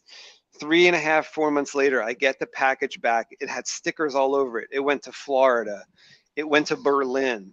It was back in New York. It went to New Jersey. And I'm thinking, like, why did it go to Florida and all these other places? I was trying to send it to Berlin. So like, or I was trying to send it to Germany. So why did it go to all these weird places? But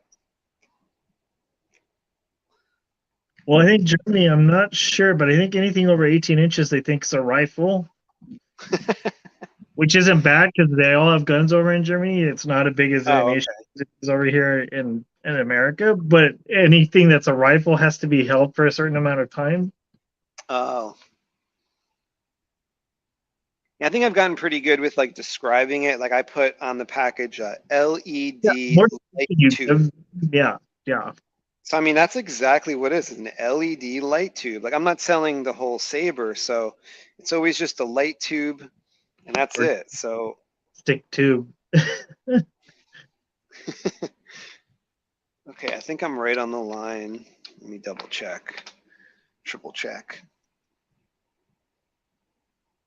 Yeah, if I go, let's see, if I go like right on the line.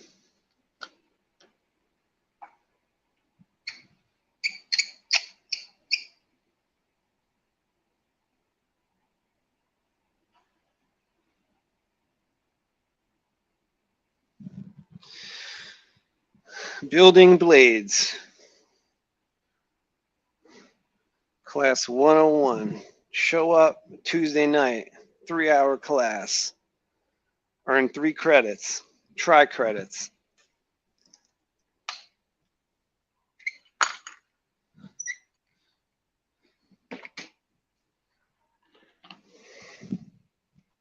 Where's my dull knife? Here we go. Gotta shine bright in that class. Yeah. Oh, I got some stuff at the end of here.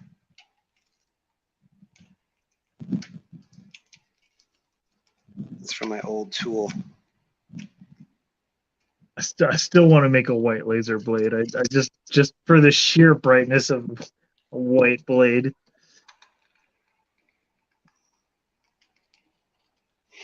That would be sick.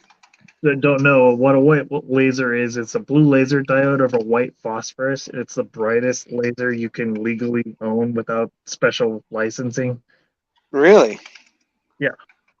What's like the rating on it? Because I think I remember.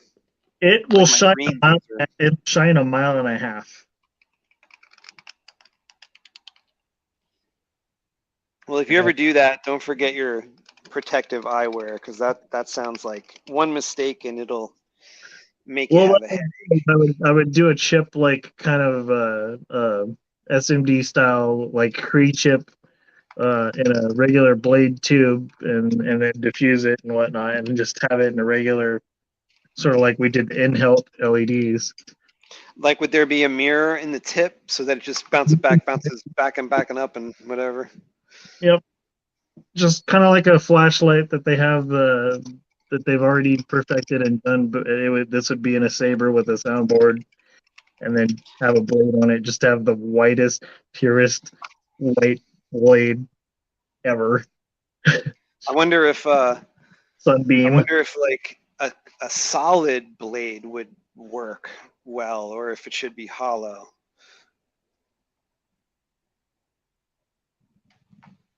See if I could get if there was a way to do white lasers in a strip, so you could get that retract and extend feature in it. That would be cool, but there would be too much bleed over. It wouldn't look. I mean, maybe it would look. Well, you might like what I have here. I have they've been sitting in my cabinet here. I didn't have enough to make the Tri-Star Omega with them, but they're Omega style LEDs, so 332 per strip, this type of strip, but Yeah. it's white, yellow, Yeah. or white, soft white or something. So instead of RGB, so that could be quite nice since you're really liking the idea of the SMD strips. You might like that like all white blade. I think that's cool white, warm white, and natural white, right? Yeah. Yeah. And so your different colors that like your lightsaber would, like I'm gonna make a prototype at some point, and when we'll see. But like, you know, when you rotate your saber or however you change your colors on your saber, it'll fluctuate between different whites. Yeah, that's exactly what I want. Yeah. But I was just gonna test out just a white laser in a hollow like diffused tube and just see what that looks like. But I like your idea a little better. Well, the white laser thing might be more impressive, like might be brighter and all. It'll be so freakishly bright. You'll have to wear laser goggles for. But at least the way I'm talking about it, you'd have your extension retraction. Yeah, your way would be a lot more show friendly for sure. Won't have to have people sign a waiver and you could almost get like colors if you, let's say, put that into like I'd put it into like a Dayblade green or a enhanced blue or something. You can get a nice glow. Yeah, for sure. Yeah, well, and even just doing the whites, you can trim it because the way it makes the different whites is the yellow white. It puts a little bit of red into it. The true white, it takes blue out. For the other one, it puts blue in. So, but yeah, you could get all sorts of nice colors using the different color blades that are out there. I wonder what pure white would look like in a photon. That would be a kind of a Viridian green, wouldn't it? I think it comes out looking like yellowy. Does it? Because when I put white LEDs like with a string blade in there in a photon, it white came out kind of yellowy. Yeah. There's all sorts of stuff to test with, man. I've got so many ideas. Please work, please work, please work. There we go. So we have all our colors.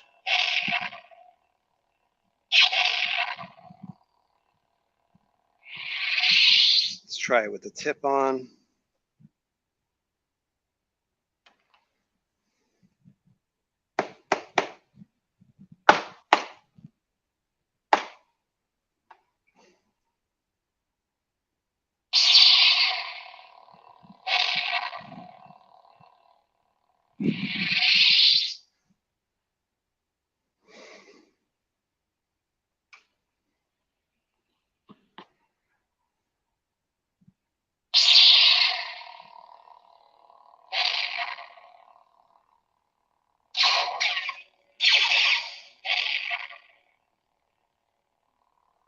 That looks pretty even. Nice pinkish crimson. The red looks pretty nice. And I'll sand this one too, so we'll get an even nicer tip. Oh, that's beautiful. Not looking too bad.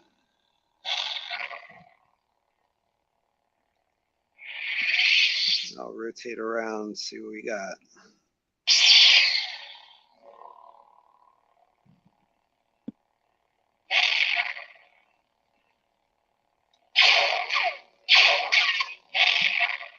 Now this is the one where we got the Civilized Sabers chip, so I don't know if you could tell through my hand there that we got color all the way down to the base.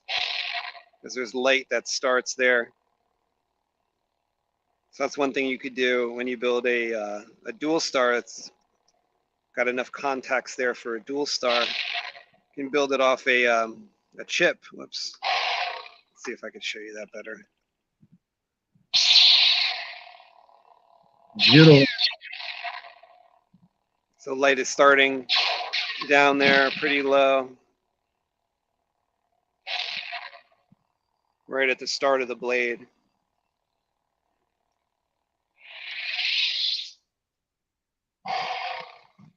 It's actually kind of cool because it makes this little tiny narrow gap at the bottom, and it looks like the light's like emitting out of nothing and floating above something. Yeah. There we got our 3 blades for the Saber Museum. And I will glue them up once I test them a little more, sand them once the little bit of glue dries that I'll put acrylic glue down over here and up at the tip once I test a little more, and we'll see.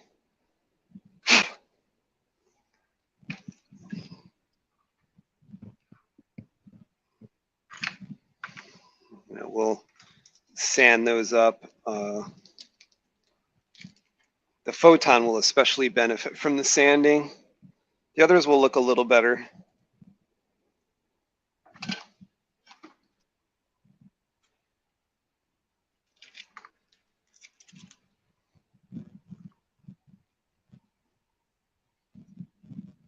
And I will check the comments in 1 second to see if there's any questions about this blade making. If I've answered the questions, then we can wrap up the stream.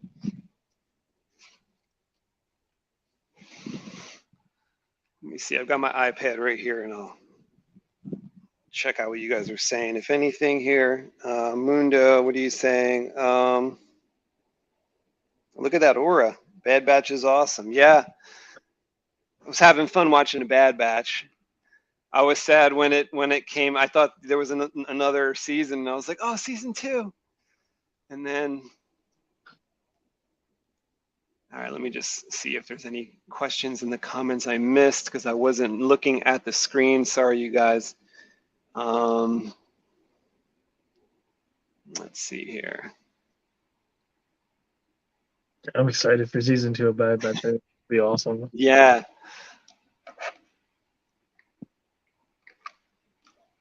Oh, thanks for putting that that link in there for the crickets.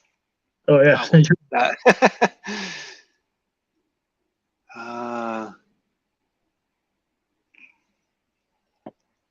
Brian Ludwig was here. What's going on, Brian? I don't know if you're still there, but I see your comment now. Jeremy needs a 7-inch TriStar for his display and testing purposes. Well, I can do that for him. I'll make Jeremy a 7-inch TriStar, no problem. We will do that. I'll make a note of that. Oh, he says, yeah, that would be dope, actually. All right, yeah, I'll make you one of those. No big deal. No big deal. Bobby Susanbeck says, I'm sure it's already been mentioned, but I was late. What type of size strips are you working with here? 2 out of 3 of those blades were 35-35, and then the third blade, that's a 1-inch trans white, is the 332, which is the SMD LEDs Jim and I were discussing a lot. We got some TriStar Omega made with that I showed earlier in the stream. And normally I'm making dual star Omegas with them, which are, you know, they're so flexible. You can kind of swing them around and hit them against each other. It should be fine, but not the TriStar version. They're Cobb chips, not SMD. Cobb, yeah. Gylo says, I was lucky my blade actually the only trouble-free part of my build. That's awesome. That's awesome. Yeah, sometimes things work out, you know, it'll work forever. Gylo says, it's actually quite reassuring to see solder misbehaving for someone else. Soldering has been my path of trials. Yeah, you know, it doesn't come easy for me either. It doesn't come naturally for me. I'm more in, honestly, like what comes naturally is like, I like hand sanding hilts and working with metal. making a hilt. Doing the electronic side of things has never been my strong suit, but I try. The Collector's Outpost, what's going on, John? Hello there. I got your blade ready. It's just has to be sanded and tested. So maybe tomorrow night, if you're hearing me, John, let me know. Maybe come over tomorrow night. Maybe come over this weekend. Come over Thursday, whatever day works for you. I should have the blade ready tomorrow if I'm happy with it. Like we'll contact each other. I have to still test it. Sometimes I'm not happy after the testing. Let's see. Titan Gray says, off topic, I just got invited to see the Cult at Hard Rock Casino with a friend on Thursday night. Now I'm pumped. Awesome. Have a great time. Have a great time on Thursday. Be careful. Be safe. Cold Weather says, are we getting photonic? Yeah, that was one of the blades right in the center of the screen there, photonic. Once I sand it, it should look a lot better. Those are kind of like clearish looking, and they get a lot better when you sand them. Let's see. I think I read the rest of them. Yep, I think that was it. Rich Sangillo is here. Hey, Space, what's going on, Rich? Good to see you here. Yeah, I built a few blades tonight. Had some better luck than the other week where I couldn't even get one done. Tonight, at least, I got all three done. A couple hiccups, but it worked. A couple more things to do on them. Those are kind of like super boring things like sanding and stuff. I'll do that probably after the stream, after the glue dries on the tips and stuff. Get rid of any marks on the blades, get rid of any imperfections when I sand. I think that's it. Jim, thank you for being here tonight. Thank you, man. That was a lot of fun. Yeah. Yeah, we chilled out. We made some blades. Why were we on tonight instead of last night? Because you couldn't get what you were doing today? Last night, what I was trying to do was I wanted to get my SD card updated in my CF10 Saber with the new font that I was testing. And once I took the SD card out, it took me an hour to get it back in because of the way I constructed the Graflex. Like I did a stupid maneuver and put the board a couple like a half-inch too high, and it takes like tweezer, like it takes like angels and my tweezer to like guide me to this to where the SD card has to be put back into. That took an hour. By the time I was done with that, it was like 9:15, and I got a phone call, and then I was on the phone till like 10:05, and I realized I didn't eat dinner. So it was like all these cascading things. I was like, I think I need to eat dinner. By the time I ate, it was like 11:15, and then it was too late to do the show. So I didn't even get a chance to like alert you guys that it wasn't happening. It kind of, the night just sped by last night. Yeah, but I did plan to do this, all this last night, and it just didn't quite turn out properly. Yeah, I got called in for a little bit to work, and when I'm at work, I can't do anything with my cell phone.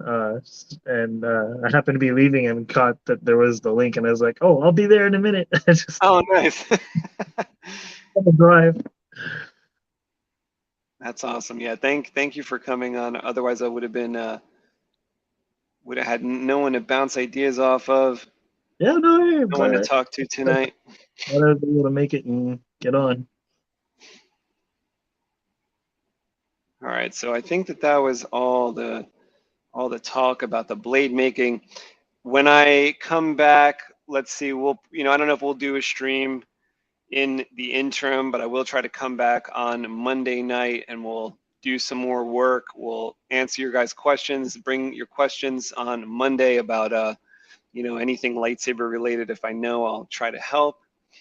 I'll probably be building some TriStar, I would imagine. Like I have a couple TriStars I'm finishing up that are these, like you saw the tips earlier. They're like blue and red blade tubes, which is like really interesting for a TriStar. We don't do those too much, so to see the numbers on the lux meter, to see how they look, they're a little tougher to do, but it's more interesting to kind of see those because we don't see them too much. So subscribe to Civilized Sabers to see those like launch videos when I make the blade. But on this channel, I usually show you guys like in the background, like what's happening and building them and stuff like that. So, you know, you definitely want to be subscribed to Civilized Sabers, see the final video on those, but we might build them on the stream here like we did tonight. Well, I think that's it. Thank you for everybody that was in the comments, commenting and talking about these blades and talking about Star Wars. We will see you in the next video. Thanks, everybody. And obviously we have hundreds of books and comics and everything you could possibly imagine. So, you know, I sort of move that treasure trove of stories and various things to Kathy, and you have complete confidence that she's going to take them and make great movies.